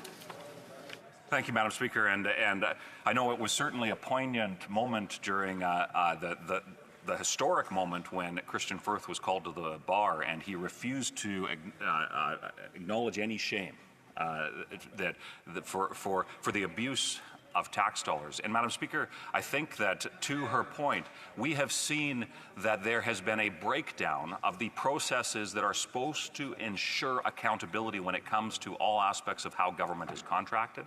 And it seems like the Liberals will move heaven and earth to benefit their friends, but they refuse to hold on to the basic level of accountability that Canadians expect. So before we go to the next speaker, I am ready to rule on the point of order that the honourable member for Windsor West actually brought forward. After reviewing the Hansard, I do want to ask the honourable member for Battle River Crowfoot to rise in this House, to withdraw his comments, and to apologize to not only the member for Windsor West, but as well as to the member, to the leader of the NDP for his comments.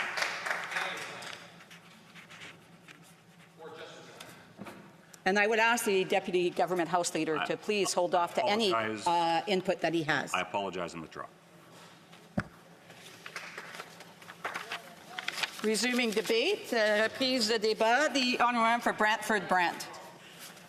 Thank you, Madam Speaker, and I'd like to start by saying what an honour and privilege it is to rise for the first time in our fall session and to speak to a topic that I have had the privilege of participating in largely throughout the summer, but for the past year or so in numerous committees. This has been a topic that has dominated the landscape of Canadian politics, and I want to pick up where my colleague just left off in terms of the themes of my speech, and it'll be largely about trust and accountability, because this particular scandal, and there's been so many scandals that have been at the heart of this corrupt Liberal government, but this one in particular strikes at the heart of Canadians that I have spoken to from across this country as to how poorly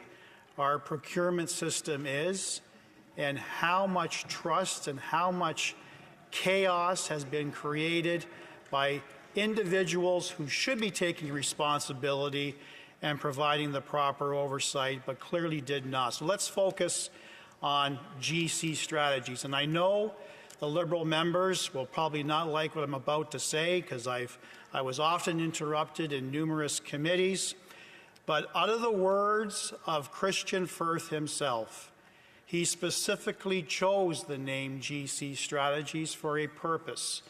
GC stands for the Government of Canada. And I think it's important to highlight that here in the House and to share that with Canadians, because it exemplifies the type of rotten, improper relationship that Christian Firth has had with the Government of Canada. What started off, and I don't need to hear chirping, Madam Speaker, perhaps you want to address those individuals who should know better. They're certainly not new to Parliament, but I'm sure I'm used to their interruptions, but I'll continue. Christian Firth, a two-person firm who operates with no bricks and mortar, largely operating out of their basement, was essentially performing the services that could have and should have been performed by Canada's professional public service. He was essentially a recruiter. He did not perform any IT work, did not perform any technical or discharged any technical experience with the creation of the app. He merely connected the CBSA and other federal departments with professionals in the Ottawa area and surrounding area to create the app that was originally estimated to cost Canadians $80,000. He literally opened up his Rolodex, his contact sheet, and found the individuals that the government required to work with. That particular question was put by me on numerous occasions, Madam Speaker, to a number of professionals who testified at committee, particularly the union heads of several organizations that speak to Canada's professional public service. Not only did they confirm to me that the recruitment could have been done in-house, but the actual creation of this almost $60 million, approximate almost $60 million boondoggle of an ineffective app could have been done in-house. But instead, the government claims this was a pandemic, we had to move fast, corners were cut, no documentation saved, no one accepting responsibility. We have the Auditor General who basically says the pandemic is no excuse for throwing out basic accounting principles. And I highlight her summary that the best that she could glean with the scattered documentation she was able to receive allowed her to put an estimate of $60 million. So this is precisely why this motion is appropriate in terms of its timing, but also relevant in its purpose, because we need to have a more accurate picture as to how many more millions of dollars were funneled to GC strategies to pad the pocket of other insiders, other individuals who actually did no work. We know the Procurement General has already estimated that 76% of all subcontractors who were hired, who were paid by taxpayer funds to work on the app, did no work on the app. This is precisely why the opposition parties all voted in favor of the government to provide us with a detailed blueprint as to how they were going to recoup the millions of dollars that were wasted with no oversight, no accountability. And the committee work that we've worked on, Madam Speaker, clearly has shown and has demonstrated to Canadians that there is a significant trust issue with how the Government of Canada is operating and procuring with outside consultants. We know the Prime Minister promised in 2015 that he would reduce the amount of outside consultants to work with the Government of Canada, but that certainly hasn't been the case. My colleague who just spoke previous to me was quite accurate in stating over 20 billion taxpayer dollars had been sent to outside consultants. That's taxpayer money that should not have been spent foolishly, without the checks and balances. It's precisely why, Madam Speaker, that I have pursued a line of questioning to examine not only the wasted billions of dollars, but also to explore the criminality behind the operations of GC strategies. And I just want to pause for a moment on that issue, because we also heard evidence at committees that long after, within a couple of years after his work, this is Christian Firth's work on the ArriveCan app, he was working with a small software company in Montreal named Bottler. And his handling of Bottler also raised national headlines and brought to light just how inappropriate and how loose and free Mr. Firth was with our criminal laws. Case in point, to justify the government working with Bottler to work on an app that I believe it was the Justice Department was interested at the time, he took the resumes of the two founders of Bottler and determined that their experience was insufficient.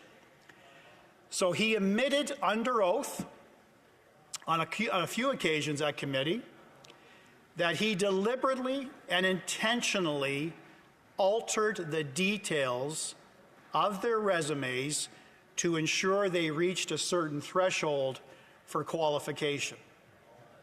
Now, as a former justice participant, Madam Speaker, that is outright fraud. Not only is it fraud, it is forgery. I've been pushing the RCMP to investigate Christian Firth on that point alone, in addition to his ill-gotten gains with respect to the ArriveCan app. So let this point sink in. A person who performs no professional work merely makes a connection with the Government of Canada and an IT professional in the comfort of his basement, perhaps on a nice taxpayer-funded leather couch, watching television on a nice 100-inch screen, received $20 million of taxpayer funds. As I've often said in this House and at committee, talk about hitting the taxpayer lottery. So it's no small wonder that when the RCMP commissioner testified at committee, he would not get into the particulars as to what criminal charges the RCMP were investigating as it relates to Christian Firth and his partner on the ArriveCan scam, but did indicate that there was an open investigation. Moreover, also confirmed to me that there were at least another half-dozen investigations into the ArriveCan scam scandal. Christian Firth, am I done? I'm done. I could speak for hours on this issue, Madam Speaker. Thank you. I'm sure the honourable member will be able to continue to add. I'm sure the honourable member will be able to add during questions and comments, and I do apologize for not flagging the 1 minute mark for him. Questions and comments? The Honourable Parliamentary Secretary at the Government House Leader. Yes, thank you, Madam Speaker. There is one major fundamental flaw in terms of what it is that the member is trying to portray, and that is through attempting to mislead Canadians, quite frankly. The member knows full well that inappropriate behaviour has not been condoned in any form by this government. And in fact, when it was discovered that there was inappropriate behavior, that the government acted quickly in terms of ensuring that there was a process to ensure to Canadians, to the taxpayers, that there would be accountability and there will be a consequence to those that have violated the procedures that are in place to protect the taxpayer. The member intentionally tries to give this impression that it is the Liberal Party or the government, the politicians, that have actually not protected the interests of the taxpayer, when that's just not true. If you want to look at a scandal where you had politicians trying to cover up, take a look at the ETS $400 million scandal of the Harper era, where the Conservatives across the way are absolutely silent on. The Honourable Member Brantford Brant. If the member wishes to look in the mirror, he will see inappropriate behavior, not only by him, but the entire government. This government has done nothing other than try to hide, try to obfuscate, try to distance himself from this scandal. It was that Liberal Party who voted down, every single member voted down, the Auditor General investigating the ArriveCan scam. That was November the 2nd, 2022. Over the course of numerous committees, it was that Liberal Party who routinely shut down debate, refusing to hear from the Auditor General, refusing to hear from the RCMP Commissioner. So yes, I do blame them. They are responsible, and their ministers refuse to accept responsibility for this boondoggle. Questions et commentaires? The Honourable Member for Terrebonne. Thank you, Madam Speaker. I'd like to thank my honourable colleague for his speech and for his work on the ArriveCan file. He interrogated witnesses in an efficient way. It's always a pleasure to work with him. However, there's a certain trend in amongst the Conservatives. There's been an increase in additional requests made to the Auditor General on top of the work that their office already does. In this case, if the Conservatives were to be the next government, would they increase the budget of the Auditor General? For Brantford Brant. When the leader of the Conservative Party forms government, and he will, and become Canada's next Prime Minister, we will ensure that all of these scandals are fully explored, and we will indeed ensure that resources are available to the Auditor General to ensure she can complete her job and provide a more fulsome picture as to how much more this government has fleeced the taxpayer. We know it's approximately $60 million. Madam Speaker, that is the tip of the iceberg. We need to find out more. Comments? We have time for a brief question. Resuming debate. Reprise de débat.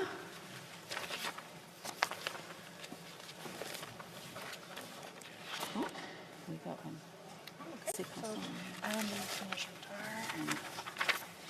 The honourable member for Moose Jaw Lake Centre, Lanigan. Oh, sorry. Calgary Heritage, sorry.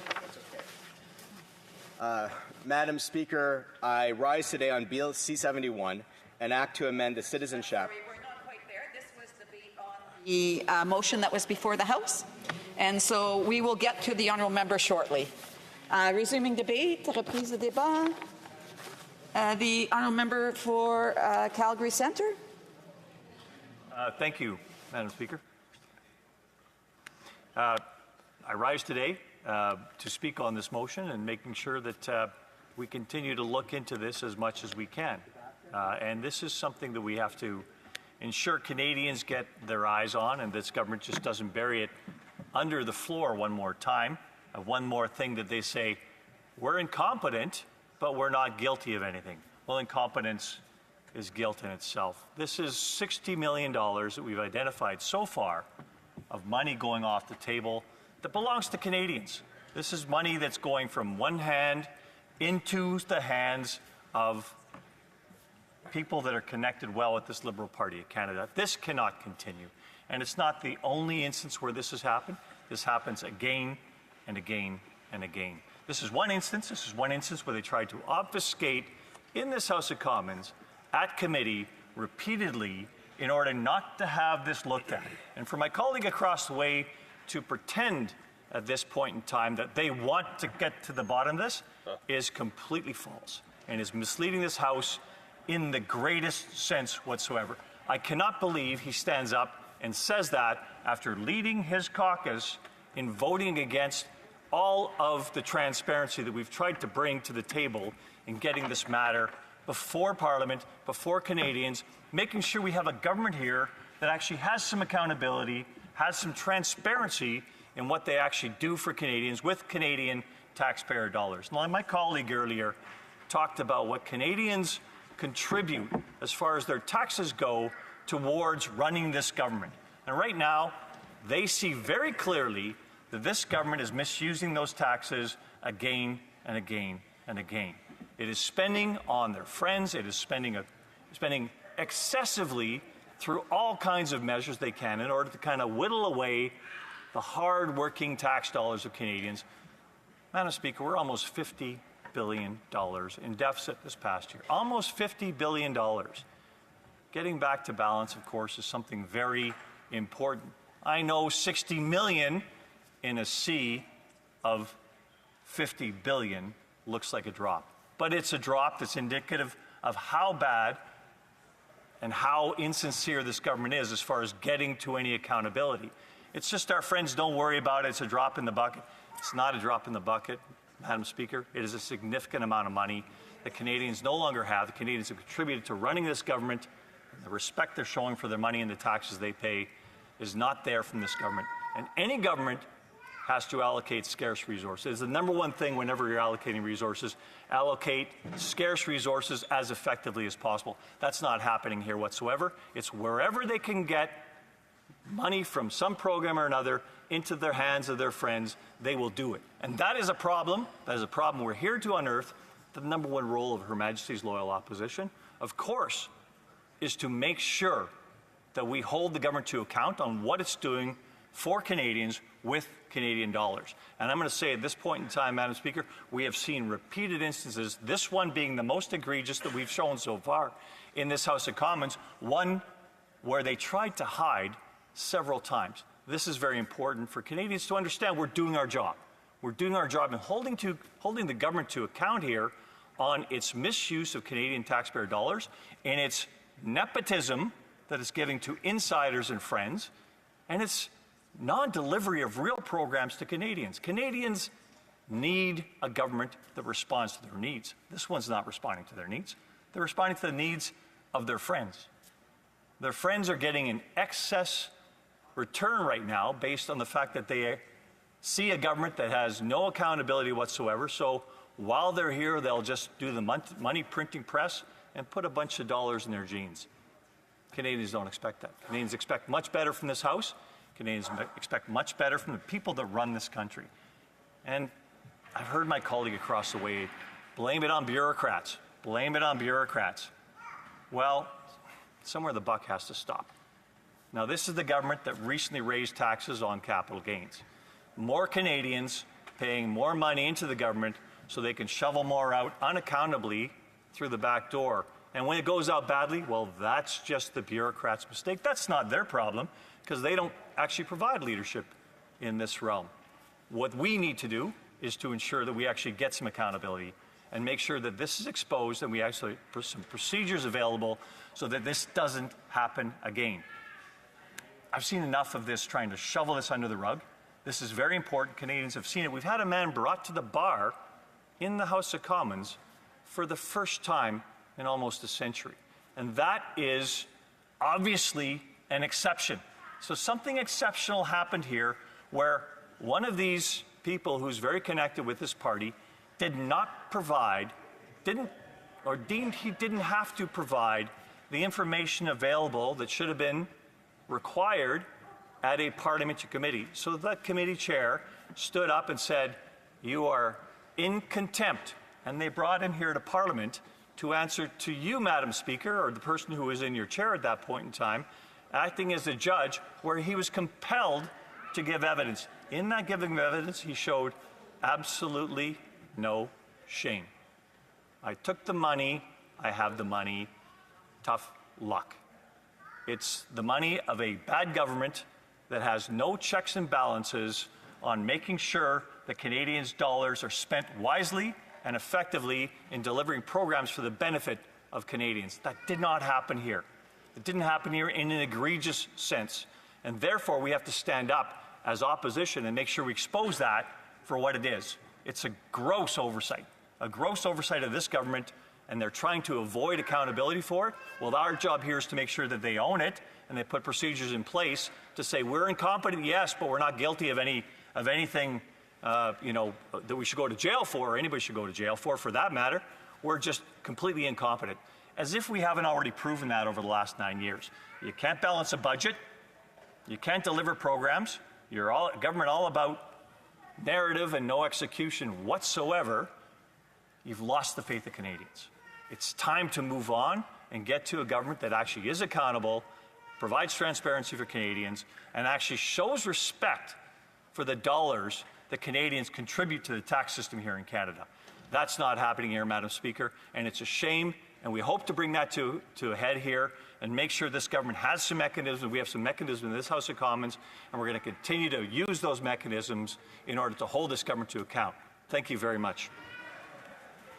Questions and comments? The Honourable Parliamentary Secretary, the Government House Leader. Yes, Madam Speaker, talk about extreme statements. And let me give you an example. This is how the leader of the Conservative Party of Canada inspired his Conservative caucus just last Sunday, and he said, referencing the price on pollution or the carbon tax, carbon rebate, in particular the carbon tax. The Liberal government plans to increase the price would cause a nuclear winter for the economy. There would be a mass hunger and malnutrition with a high tax this high. Our seniors would have to turn the heat down to 14 or 13C just to make it through the winter. So says the leader. This is the extreme MAGA right Conservative Party, the reformers, that want to try to paint this picture that Canada is broken. And you see these extreme positions. The member says, the Liberal friend. I don't even think this company had a Liberal Party membership. I had no idea. Just extreme, everything that they say. Why should Canadians believe the extreme right of the Conservative Party today, Madam Speaker? That's the question that I have for the member opposite. Stupid ideas. Order.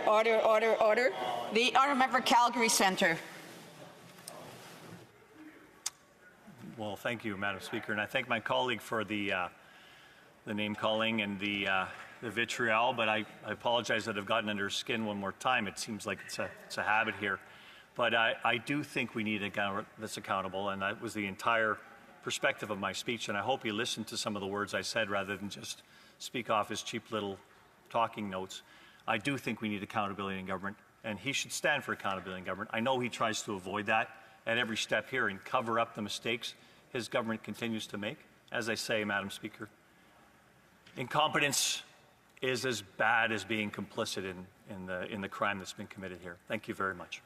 Pour une très brève question, the honourable member for Abitibi, l'honorable député de Abitibi. The honourable member for Abitibi-Témiscamingue. Thank you, Madam Speaker, and thank you to my colleague for Calgary Centre, who always talks about these issues calmly.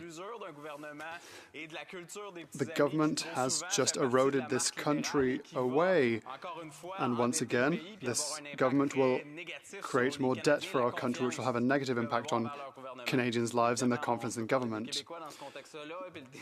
It's the same in Quebec, and a lot of Quebecers want to go somewhere else than Canada. But here's a question. How do we make sure to change that we will change course? Will a Conservative government commit to strengthen the budget of the Office of the Auditor General? Thank you, Madam Speaker. From the honourable member for Calgary Centre. Thank you, Madam Speaker. I'd like to thank my colleague for this question.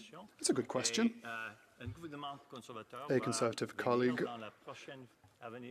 will soon be in government, and it's going to be a good thing. We will work in the general interest of everyone to make sure that Canadians' money is well spent and as well spent as possible.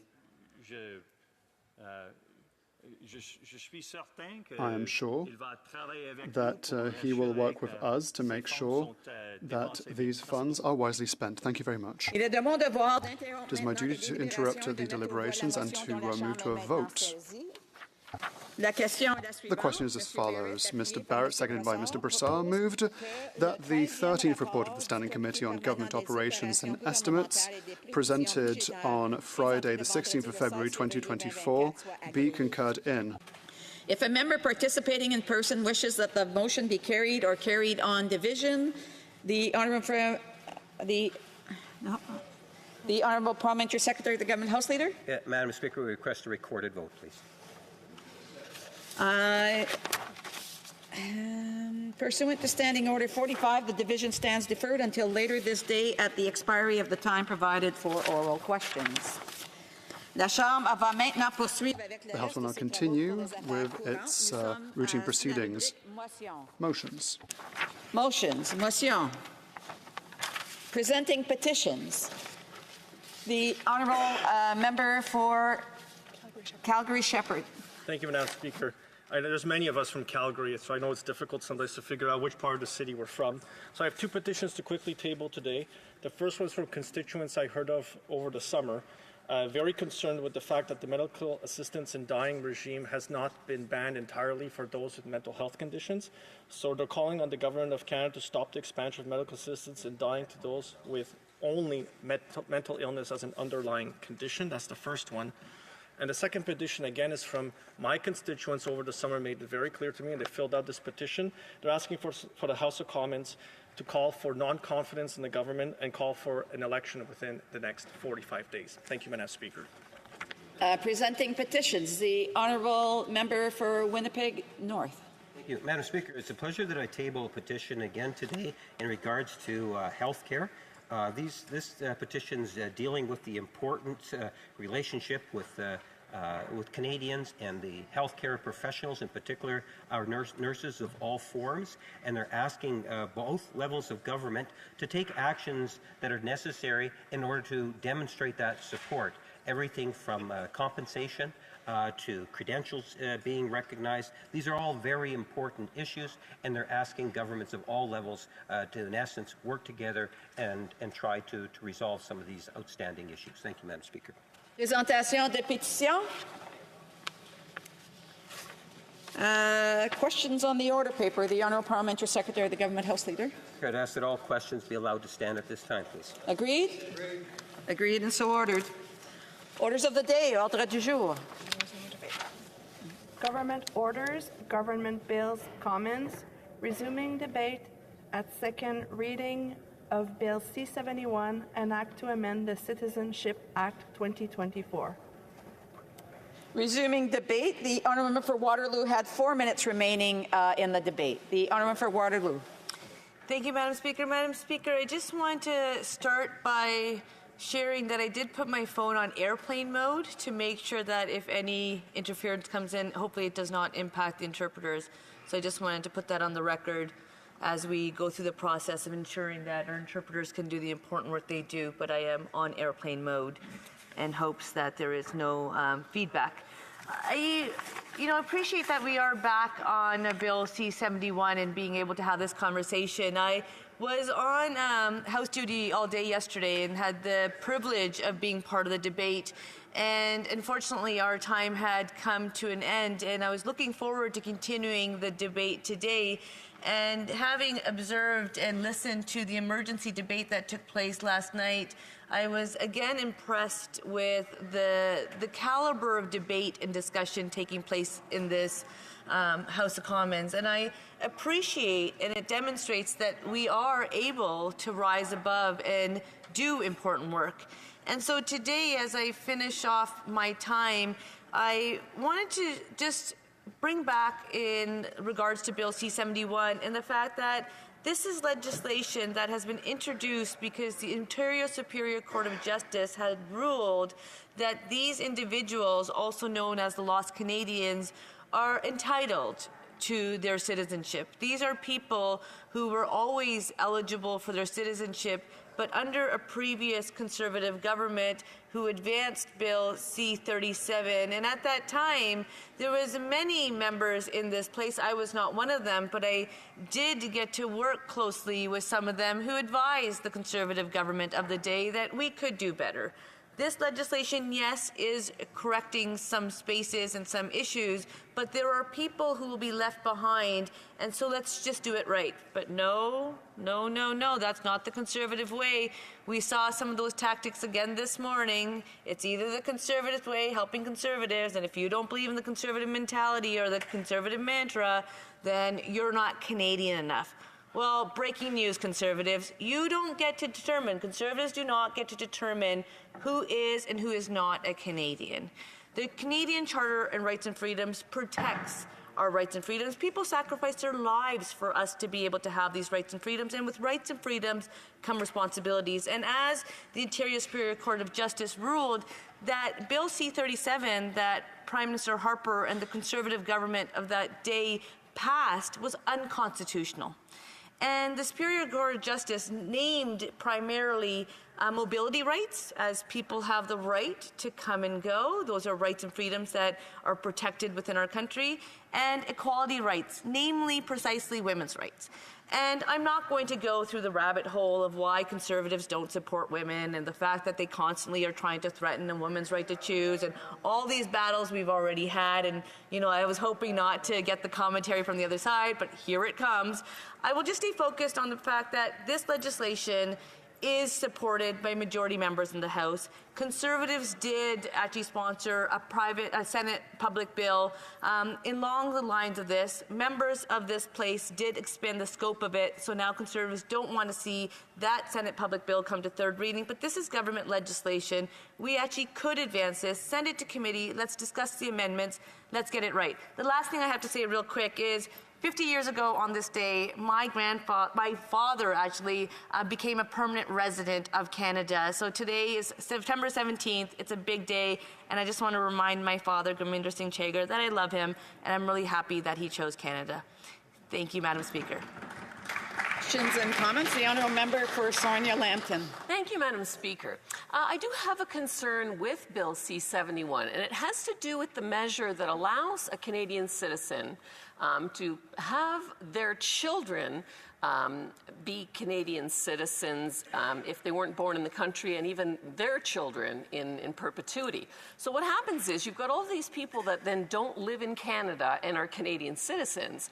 And in Elections Canada, they allow each person that's a Canadian citizen that lives outside the country to choose on their honor system where they want their vote to count.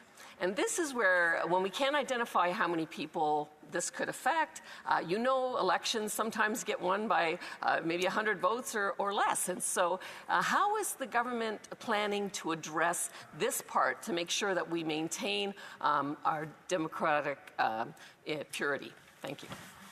The honourable member for Waterloo. Thank you, Madam Speaker. I will just say, first of all, anybody who's actually paying attention to the debate and reading the legislation, that there is a substantial connection test to ensure that people do have strong ties to Canada. But I would just like to take an opportunity and actually just do a public service announcement, because you just had a Conservative member of Parliament stand up being concerned that Canadians might exercise their right to vote. The Conservative history has always been to suppress the vote. If they can give Canadians a reason to stay home and not vote, they know they'll do well in the polls. And Prime Minister Harper had two minority governments, and then Canadians trusted him with the majority, and Canadians quickly learned what Conservatives will do with power. They will abuse it time and time again. Canadians, these people, have the right, as the Ontario Superior Court of Justice has ruled, they are Canadians, they should be Canadians, and we should encourage them to advance Canadian values, to participate in the democratic process. Nobody, especially the Conservatives, should be scared of a Canadian exercising their rights and freedoms. Thank you, Madam Speaker. Questions et commentaires. L'honorable député de Abitibi-Témiscamingue. The honourable member for Abitibi-Témiscamingue. Thank you, Madam Speaker. We know that according to the Ontario Superior Court, we needed to amend the Citizenship Act. That put pressure on the federal government. This is a matter of citizenship, however, that was debated in this House more than 15 years ago. This is something that affects Canadians who may be up to 80 years old. Why wait for a court decision rather than over the past 9 years show leadership on the issue? Because, of course, this doesn't just apply to the current Prime Minister, it also applies to the Harper government and preceding governments. This has been an issue for decades. Why wait for the court's decision? Merci, Madame la Présidente. Moi, je suis d'accord. Thank you, Madam Speaker. I agree. We want governments to move things forward. And I've been listening to several speeches, and I'm very proud that the Bloc Québécois sees that this is a matter of our citizenship, and we all need to work together. It's simple, and if there are amendments that the Conservatives or others wish to propose, we can work on that at committee, but now we should vote. Yes, it's taken a great deal of time, but things do happen. I have been working with various members, for example, the member for Kitchener-Waterloo. And now we received a decision of the court. We need to do the work. It's the right thing to do. We need to all work together. Thank you. Questions and comments? The honourable member for Vancouver East. Thank you very much, Speaker, and thank you very much as well to my colleague for her speech. And congratulations to her dad in making the choice in coming to Canada and establishing Canada as his family home. To the question around the Lost Canadian Bill. Interestingly, yesterday, after the debate in this House, we went to committee. And then at the committee, there was a similar motion that was moved to call for the committee to support that Bill C-71 have been deemed read through all the procedures, second reading, and be referred to the committee immediately. The Conservatives moved an amendment to that motion, and the amendment was to have the Bill C-71, be referred to the committee after the next election. And I think that really just indicates clearly how the Conservatives intend to filibuster the opportunity for Canadians to restore their constitutional rights. So I'd like to ask the member's comment. What does she think of that? What does that indicate about the Conservatives' intention in really thumbing their nose at the Superior Court decision? The honourable member for Waterloo. Madam Speaker, I want to thank the member for her comments and her question. I also do just want to thank her for the work that she's done on this file. And it's been a long time coming, and so I think it's important that when we can advance important legislation that we do it. I do not want to consume much time trying to think about what the Conservatives think about, because every single time I think about this Conservative Party, and regardless of their leader, I do feel like my rights and freedoms are being threatened. They talk about freedoms, but they only want them for the people who agree with them. That's part of why I ran in 2015. So I really hope Canadians are watching. I get that it's been a challenging time in the country, a challenging time in the world. I get that people might feel disengaged. But that's a strategic tactic by the Conservatives. What's important is that Canadians remember that we have the right to participate, we have a responsibility to participate, and we want to engage you. As a member of Parliament for the riding of Waterloo, I'm so proud when I hear from a diversity of constituents.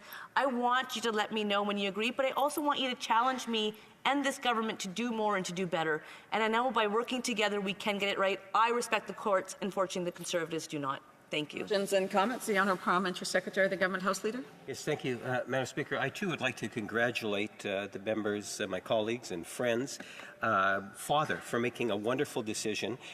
Canada has benefited greatly by that particular decision to come and make Canada their home as a family. I wanted to pick up because as the minister responsible for the House at one point, the member is very much familiar with procedures. And yesterday my concern was that the only way in which we're going to actually get this bill to committee would appear is if we use time allocation. And I'm wondering if my friend can just provide her thoughts in terms of looking for an opposition party to assist in trying to advance this legislation. The honourable member for Waterloo.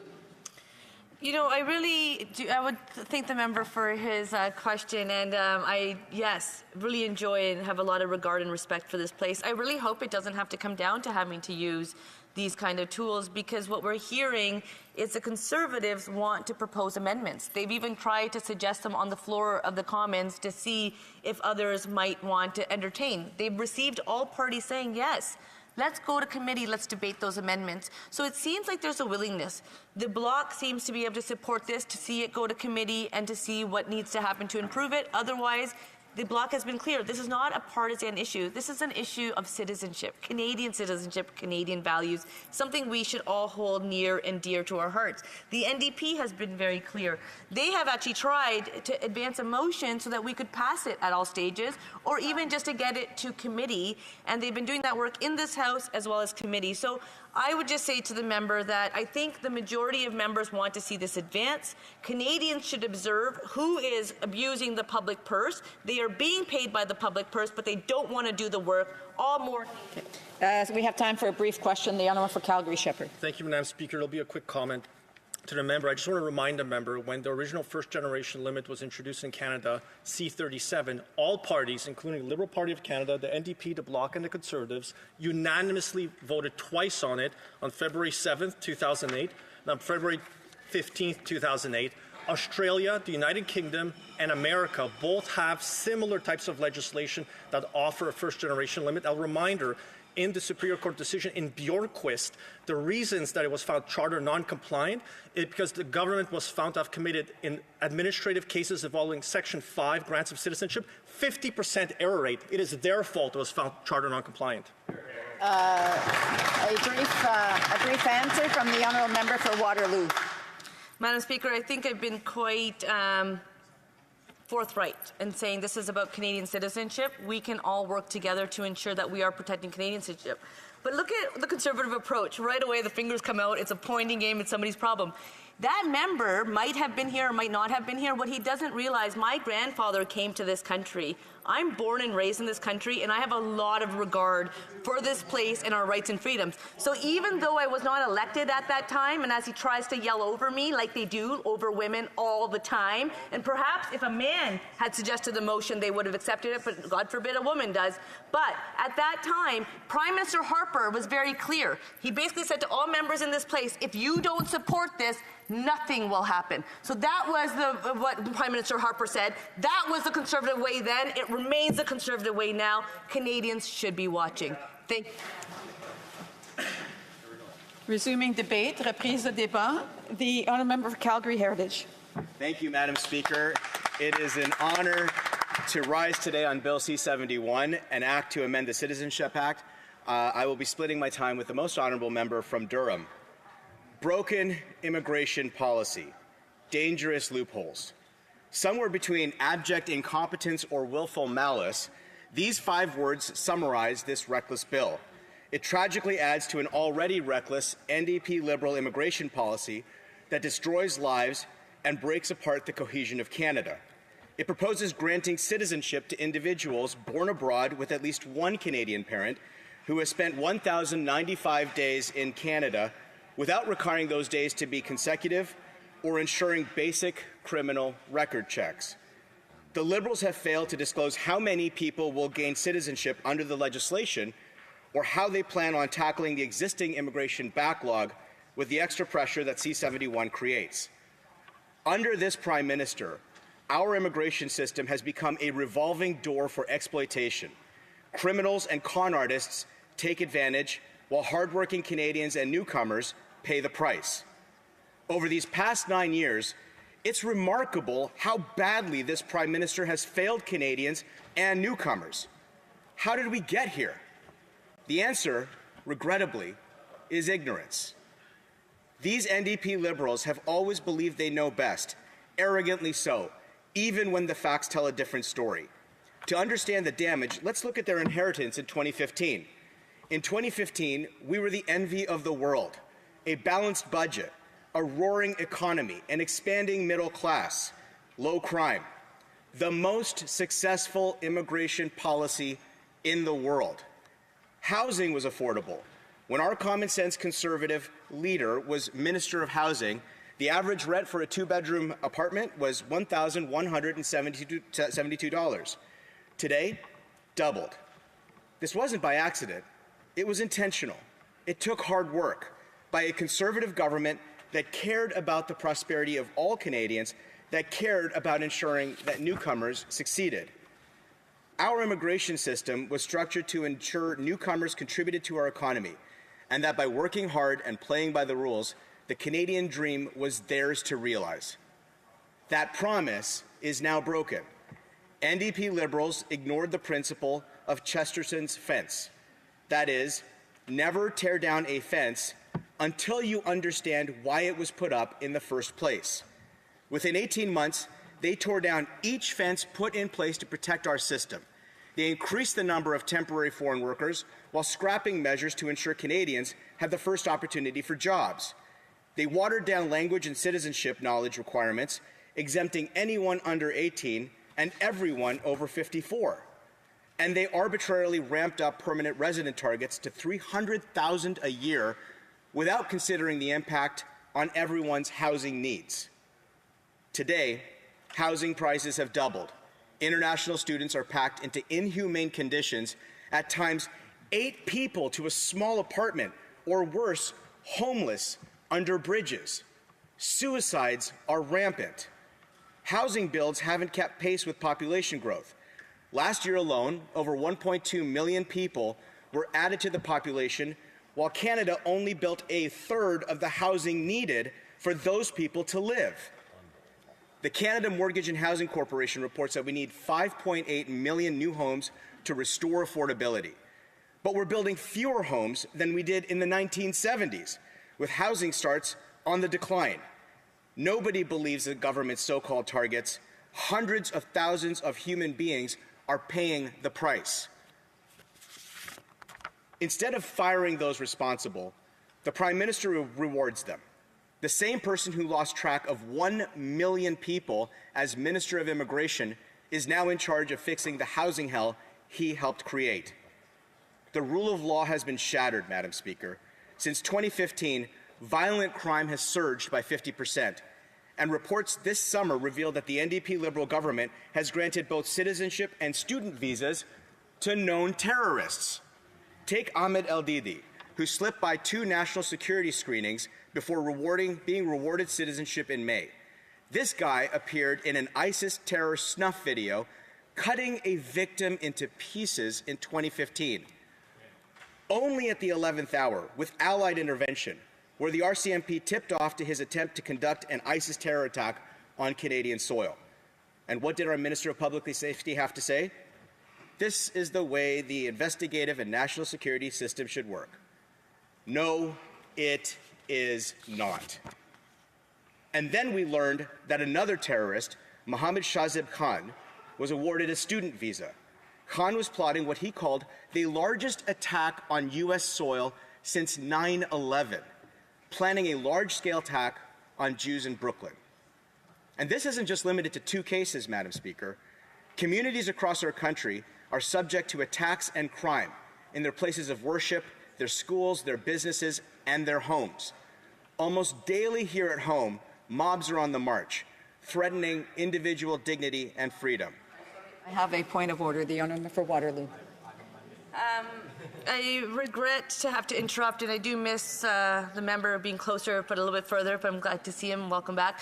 I would just like to say this is a really important conversation on citizenship, and I recognize the member wants to talk about immigration. I waited patiently to hope that he would come back to it, but I really believe that we need to debate Bill C-71 and we need to stay focused on the topic. So I would actually challenge on relevance. Thank you, Madam Speaker. Yes, and I hear other members trying to speak over the honourable member that is speaking. I would ask them to hold off. So as the honourable member knows, there is some latitude when individuals are making speeches. The matter that's before the House does talk about immigration, but it is specific to a certain degree, but I'm sure that the honourable member will bring it back to that, and I would return the discussion to the debate to him. The honourable member for Calgary Heritage. Madam Speaker, I'm grateful for the commercial break. Almost daily here at home, mobs are on the march, threatening individual dignity and freedom. How are Canadians supposed to trust NDP Liberals with our safety, our national security? How are newcomers wanting to work hard and raise a family here supposed to have faith in this incompetent government's immigration policy? The Canadian dream is broken. Skilled immigrants who came here in search of a better life are stuck in low-wage jobs, unable to work in their trained professions because of bureaucratic red tape. Want a doctor? Call an Uber. Medical professionals are being denied from serving backed-up patients. 10 million Canadians will soon be without access to primary care, and the caregivers they need are ironically a 2-minute wait away. StatsCan recently found that 15% of immigrants leave Canada within 20 years of arrival, many because they cannot find jobs in their trained professions. International students are exploited by diploma mill colleges, sold fake degrees and false promises of employment, residency, and citizenship. Desperate people turn to fraudulent claims of refuge, knowing NDP Liberals loosened the very restrictions that protects Canadians. For what? How many destroyed lives do we need to be sacrificed at the altar of this horrific incompetence or actual malice? In some ways, they know exactly what they're doing, Madam Speaker.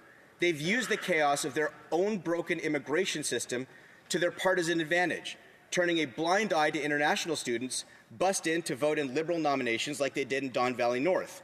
And when criticized, they clutch their pearls and decry racism. Shame on them. What's racist is pitting refugee against refugee, pitting one group against another, shilling up desperate people for cheap jobs to kowtow to corporate interests, pandering to mobs that do not share universal values, and obsessively trafficking in racial identity rather than individual dignity. Madam Speaker, Canadians at home are not surprised by the broken state of our immigration system under the NDP Liberals. They're devastated by the division they now bear witness to after 9 years of this abuse. After 9 long years of this nonsense, every Canadian knows the reality. Housing is broken, the rule of law broken, citizenship broken, the Canadian dream broken. Canadians who've worked hard their entire lives are watching their country be torn apart, while new Canadians who came here with hope are discovering the dream they were promised has gone up in smoke. Families are struggling to keep a roof over their heads. Newcomers are denied their potential, while terrorists are given the welcome mat. It wasn't like this before 9 years of this Prime Minister, and it won't be like this after he's gone. Canada is one of the oldest democracies on planet Earth. We're not some post-national project. We are a promise, and ours is a promise to keep. Amid the gathering darkness of broken immigration, broken dreams of common citizenship, crime, chaos, drugs, and disorder roam across our streets. We will restore the promise. We will be the light. Ours is a country where it doesn't matter what your name is or where you come from, but what you can do. A land where if you work hard and play by the rules, you could earn a good living, raise a family, and own a home. Where with freedom comes a responsibility to uphold those freedoms for all. Where our freedoms find expression through the rule of law and a democracy to shape those very laws. Ours is a promise to keep for Canadians and newcomers alike, and we will never give in, never back down, never surrender to the forces that would break us. Thank you very much. Questions and comments. The honourable member for Waterloo. Thank you, Madam Speaker. Madam Speaker, I do appreciate the fact that you did try to remind me and the member why we're here, and the fact that the member did actually not talk about Canadian citizenship. I think it's important for us to come back to Bill C-71 and to understand that under the amendments under Prime Minister Stephen Harper and his government, there was Canadians. So you're a Canadian serving in the Canadian Forces. You have a baby on a Canadian Forces base abroad.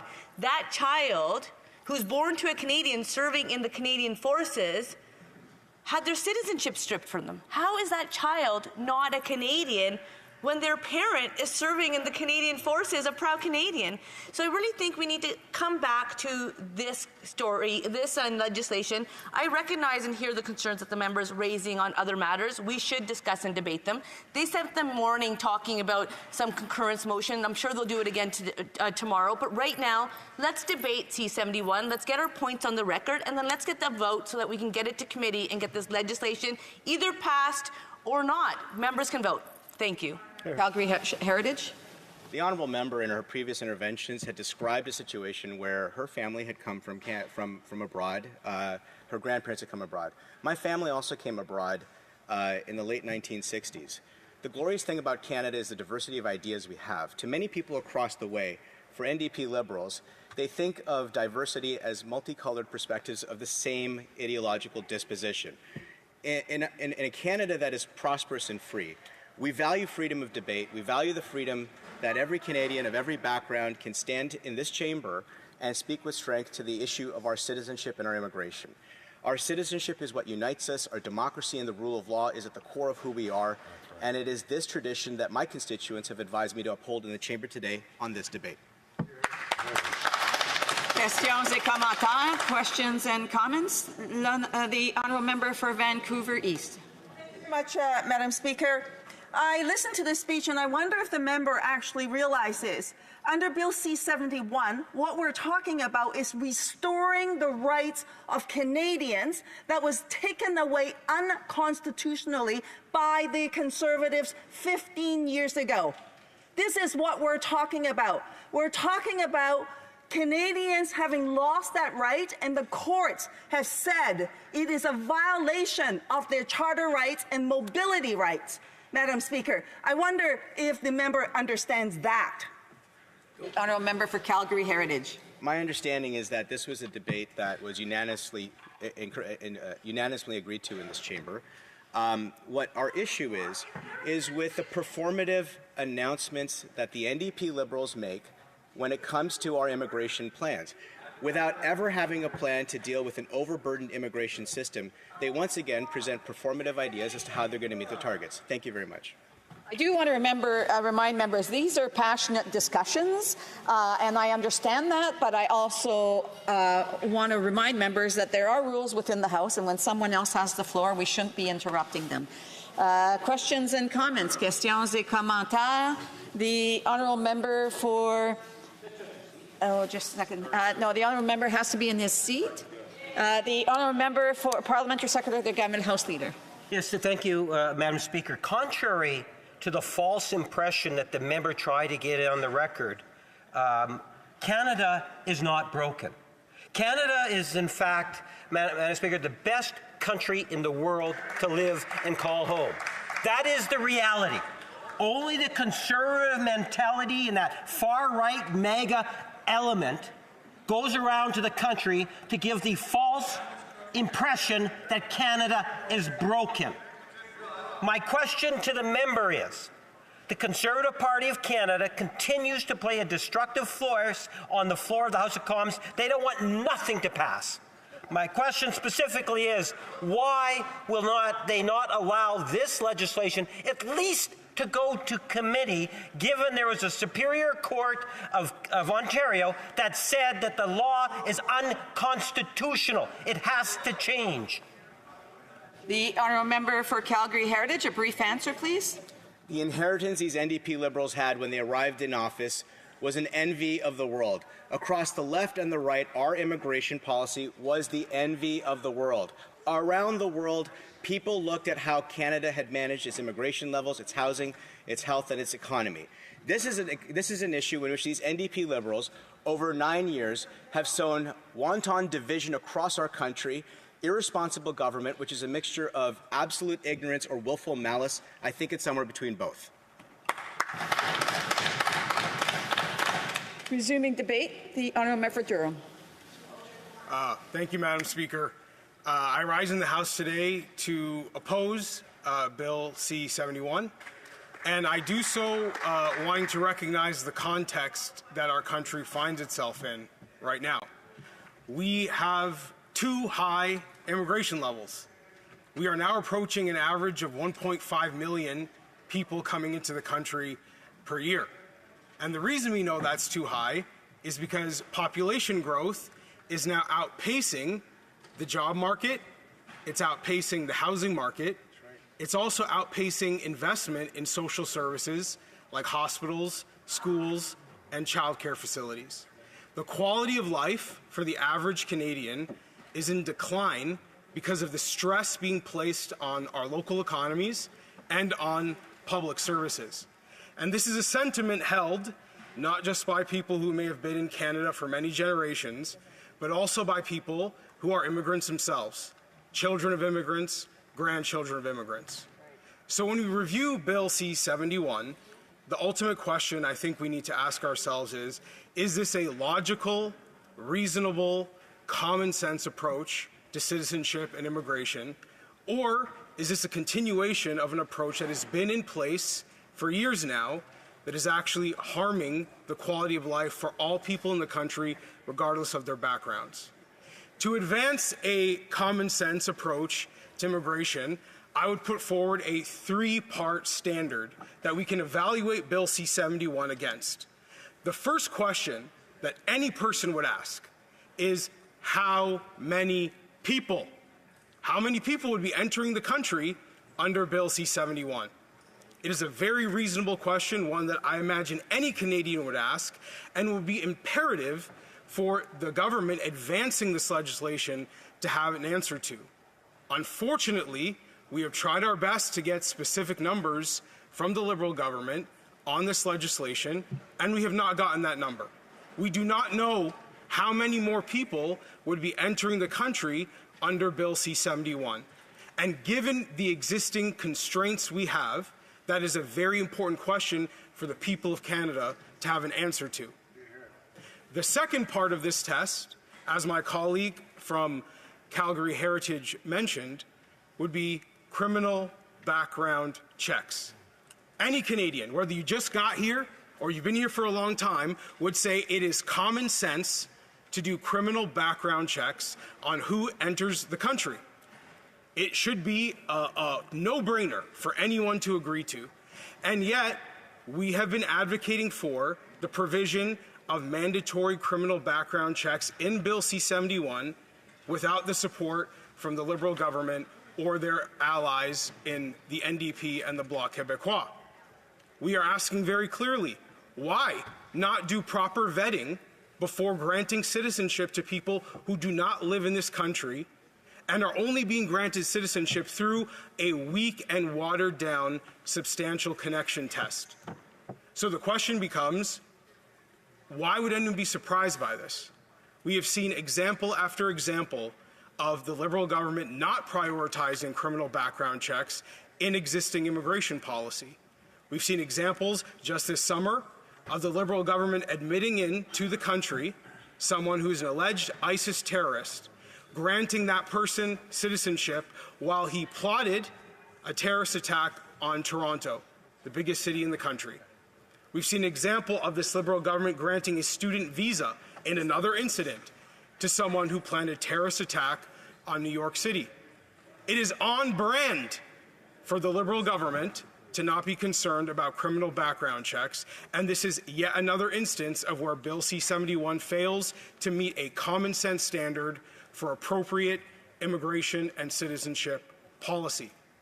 And the last point I will make in terms of this standard is economic impact.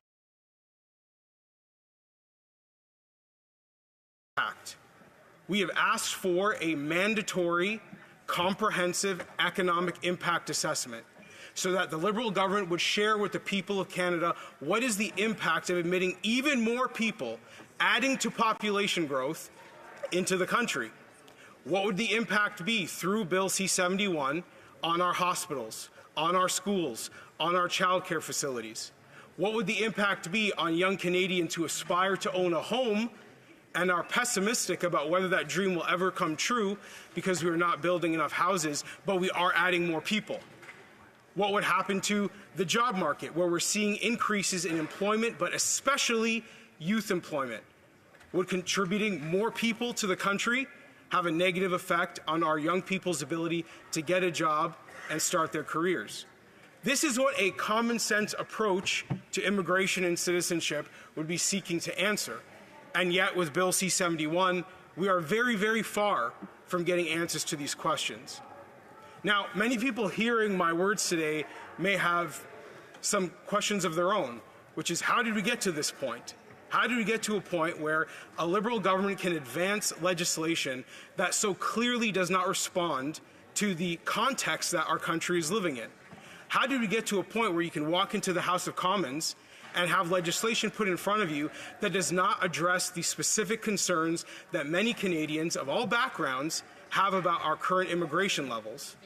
And that is fundamentally the result of what has been a concerted effort to stifle debate and criticism of immigration policy in this country. For a long time now, daring to ask a question about how immigration policy affects Canada, daring to criticize the Liberal status quo on immigration, has gotten you smeared, labeled, name-called, fingers pointing in your face, people questioning whether you have compassion or concern for people of all sorts of different backgrounds and cultures. The reality is that they can finger point all they want. They can do all the name-calling they want. They can do all the smearing they like. The reality is that we have a very specific purpose when we enter this House of Commons, which is to ask the fundamental question of what is best for Canada. In order to apply that lens to Bill C-71, we would need those three critical pieces of information. Number one, how many people are entering the country? Number two, are there appropriate vetting mechanisms in place and background checks? And number three, what is the impact that increasing the population even further will have on our economy? By not answering these questions, I have a very hard time understanding how any member in this House can say that this legislation is complete, and deserving of a vote. In my view, this has failed every single measure of a logical, reasonable, common sense immigration and citizenship standard, and that is why we must oppose it. Lastly, what I will say is this: whether it's immigration policy, housing, citizenship, whatever it might be, it is imperative that we put the Canadian people first. And I do believe that this is a window into how that is not being met. Every time we vote in here, every time we come in here and debate a matter of legislation or policy, we should have at the top of mind the Canadian taxpayer, the Canadian who voted for us to be here, to represent our local communities and represent our interests. The immigration status quo in this country is not doing what's best for Canada. And I believe with this legislation, we're seeing a very clear example of that. Thank you, Madam Speaker. Questions and comments? Questions et commentaires? The Honourable Parliamentary Secretary at the Government House Leader. Yes, thank you, Madam Speaker. And this will be the second consecutive Conservative that has spoken in regards to the immigration system as a whole and tries to give glorification to Stephen Harper, who was a disaster on immigration. What they are glorifying is the fact that Stephen Harper, for example, cancelled the sponsoring of parents and grandparents. They literally deleted hundreds of thousands of people that were under the process of becoming permanent residents. You want to talk about cold immigration policies, go back to the Conservative years. What's important is the mixture of immigrants that are coming for permanent residence. We have annual targets that are set.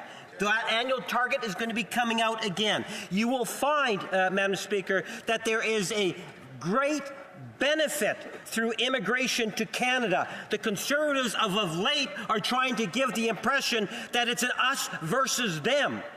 We should be proud of the diversity. Look at the immigration programs. Sorry, I do have to allow for other questions. The Honourable Member for Durham. Madam Speaker, this is exactly what I'm talking about. We have Canadians of all backgrounds concerned about the high immigration levels, the fact that population growth has outpaced jobs, housing, social services, and once again the Liberals go back to their old and tired playbook of trying to point fingers, smear, accuse you of not caring about people. I hear from my constituents all the time. Constituents from all different racial, cultural, religious backgrounds, and they are concerned about the strain that population growth is having on our quality of life, and that is why it is important that we ask serious questions about Bill C-71. Thank you. Questions and comments? The Honourable Member for Vancouver East. Well, thank you very much, Madam Speaker. What's become clear from the Conservative side is this. They're refusing to acknowledge that what Bill C-71 does is to restore the rights of Canadians that was taken away from them unconstitutionally 15 years ago by the Conservatives. That's what we're talking about. These are not immigrants. They are Canadians. They were deemed to be a lower class Canadians by the Conservatives. And then they keep saying that the NDP and the Liberals voted with them on Bill C-37 15 years ago. Do you know why, Madam Speaker? Because Stephen Harper, the Conservative at that time, put out an edict and said if the bill was not passed unanimously, it would mean that none of the war veterans, the war brides, would go to their graves without their citizenship. And that was wrong. So I wonder if the Conservatives will just take a moment to understand that history and understand by voting against Bill C-71, they're denying once again Canadians the right to citizenship unconstitutionally. The Honourable Member for Durham. Well, once again, you can make all the arguments you want in favor of Bill C-71, but why aren't any of our questions being answered? How many people? Where are the criminal background checks? And why can't we do an economic impact assessment? Put it forward as part of your legislation, but at least have the respect, have the decency to tell the Canadian people what impact their policies are going to have on our country and on our communities. At least respect the Canadian people enough to give them that information. Order. I want to remind members if they have other questions, they should wait till the appropriate time. So questions and comments, we have time for a brief one. The honourable member for Vancouver East. Speaker, that is an outrageous response because the member is talking about the very Canadians who's been denying their rights as though they're not Canadians. Madam Speaker, they're only not having their Canadian citizenship because of an unconstitutional law created by the Conservatives. Will the member actually recognize second-generation born abroad family members are in fact Canadians as it has been recognized by the courts? That's right. Honourable member for Durham, a brief a brief answer. Madam Speaker, I'm very happy to recognize that the NDP Liberals are advancing a watered-down and weak substantial connection test in Bill C-71, and that is how they're rationalizing the continued population growth in our country, despite the fact that Canadians of all backgrounds believe immigration levels are too high, the influx of people into Canada is too high, and it's putting a constraint on our economy and on our social services. Why don't they do what's best for Canada and stop being obsessed with making life harder for everyone in our country? Thank you. I just want to remind members again, if they have other questions and comments, to please wait till the appropriate time to do that, as opposed to trying to participate while someone else has the floor. We are now at statements by members. Déclaration de député. The honourable member for Kitchener-Conestoga. Madam Speaker, it's Fall Fair season in Kitchener-Conestoga. Our community always looks forward to the Wellesley Fall Fair, the New Hamburg Fall Fair, and the upcoming Wellesley Apple Butter and Cheese Festival. These fairs bring us a sense of nostalgia, connecting us with our roots and the values of hard work and community that have defined Canadians for generations. Fairs help build connections between urban and rural communities, bridging the gap between farm and city. By showcasing the hard work and dedication of our farmers, they raise awareness about the importance of agriculture and inspire the next generation of farmers. I want to extend a heartfelt thank you to the volunteers, boards, sponsors, and agricultural societies for your dedication and your support. Your efforts make these events possible and bring smiles to community members of all ages. I'll be joining friends in flipping pancakes at the Wellesley Apple Butter and Cheese Festival on Saturday, September 28th. I hope to see you there. Thank you, Madam Speaker. Yeah, there is quite a bit of a buzz, so I would just ask members to please keep their voices down or go have the conversations on the outside so that individuals can have their statements heard.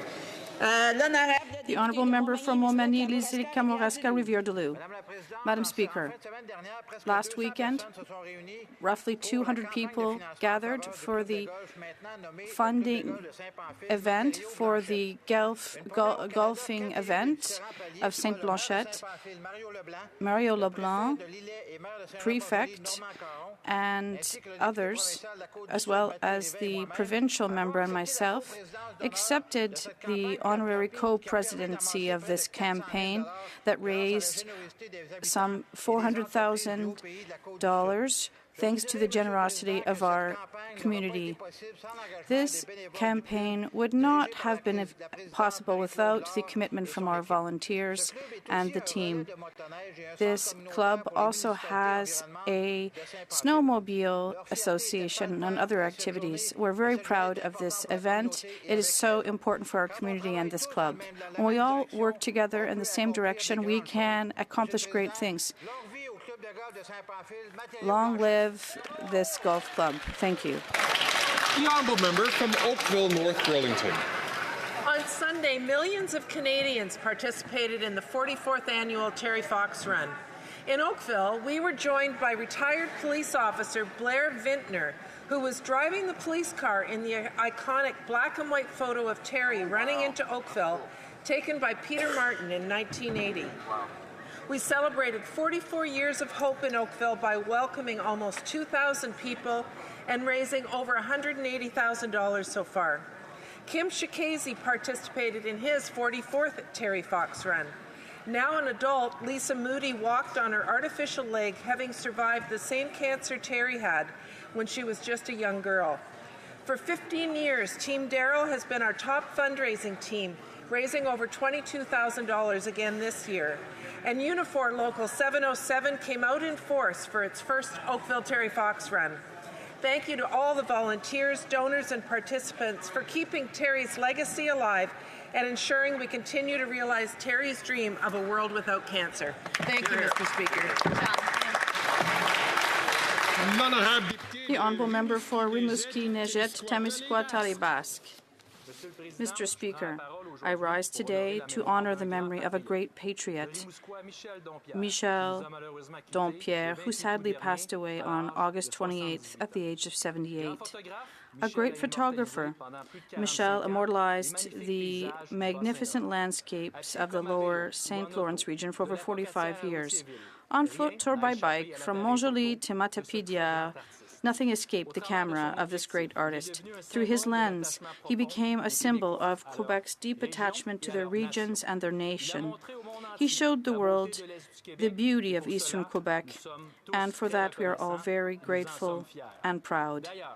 In fact, his final gift was to bequeath his treasure trove of over 15,000 works to the Library and National Archives of Quebec, wonderfully enriching our regional Quebec cultural heritage. Adieu, Michel Dompierre, and thank you for everything.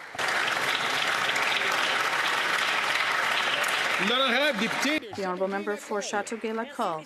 Thank you, Mr. Speaker. I'm proud to be part of a government that understands the importance of supporting our tourism businesses and is taking action. Again this summer, in my riding of Châteauguay-Lacolle,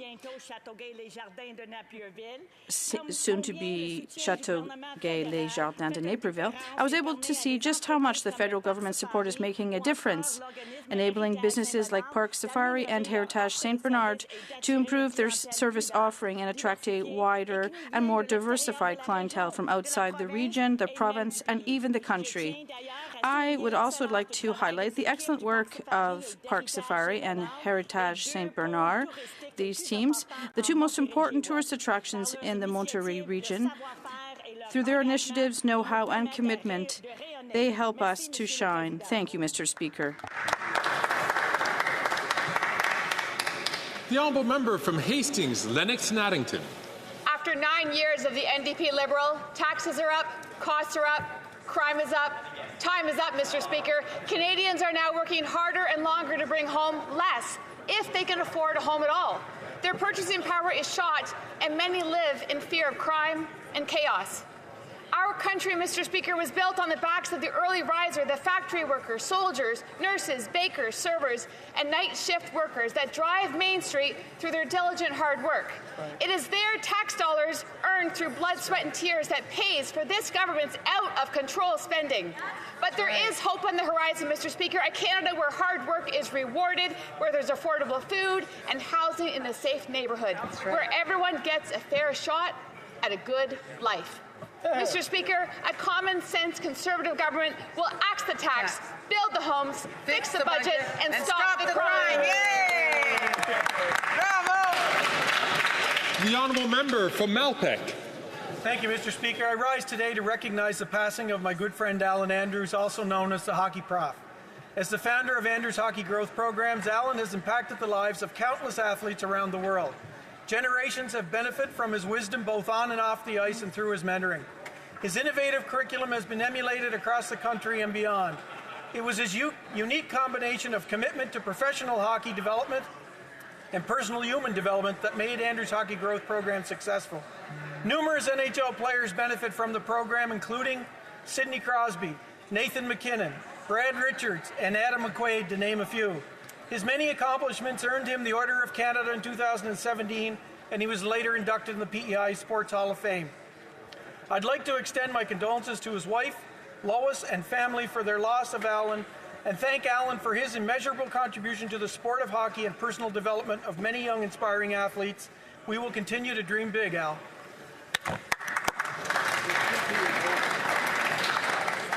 The Honourable Member from Willowdale. I rise today to commemorate Mahsa Jina Amini, a 22-year-old Kurdish-Iranian woman who was tragically killed by the Iranian regime 2 years ago. Mahsa's tragic death lit a fire of resistance across Iran and galvanized support around the world. let me assure you that the torch of opposing gender apartheid continues to shine bright within Iran.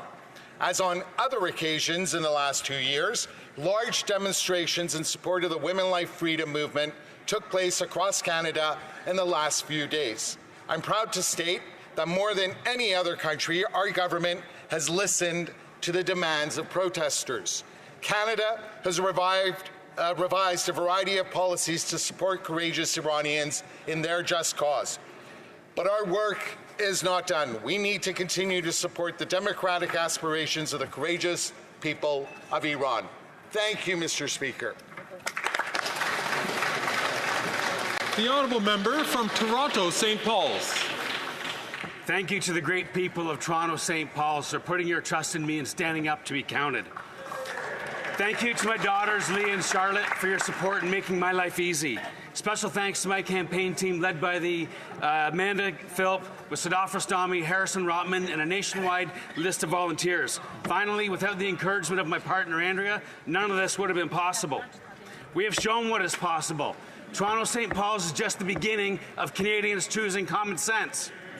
After 9 years of the NDP Liberals, taxes are up, costs are up, crime is up, time is up. Canadians know this Liberal Prime Minister is not worth the cost. Canadians know the NDP leader is in it for his pension, while Canadians pay the price of the costly NDP Liberal policies. Only common sense Conservatives will axe the tax, build the homes, fix the budget, and stop the crime.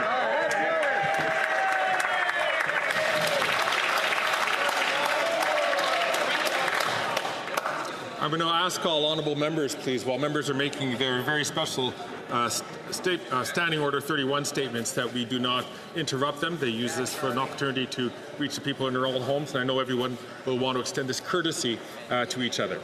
The honourable member from Scarborough Agincourt. Mr. Speaker, today we join millions around the world in celebrating the Mid-Autumn Festival, also known as the Moon Festival or Mooncake Festival. Not only is it an important celebration in Chinese culture, but similar celebrations are held by Korean, Japanese, Vietnamese, and other Asian communities. This special day brings together family and friends. Thousands of people in Scarborough Agincourt will be celebrating by lighting beautiful lanterns and sharing delicious mooncakes, which symbolize unity, gratitude, and prosperity. I can confirm that our local retailers are always well stocked to meet the demand. Come support our local businesses. I wish everyone a joyful and peaceful Mid-Autumn Festival. 中秋节快乐，月圆中秋平安健康。Thank you. The Honourable Member for Portneuf, Jacques Cartier. Thank you, Mr. Speaker. Quebecers are still wondering what the Bloc is for. It's Bloc that has propped up this Liberal Prime Minister for more than 200 votes. It is the most centralizing government in our history. There's no interest in the Bloc or the Quebecers giving them a blank check. The Prime Minister says one thing, but Bloc says one thing rather and does another. They keep propping up this Liberal Prime Minister, and this coalition voted to add 100,000 new public servants, more spending than ever, more public servants than ever.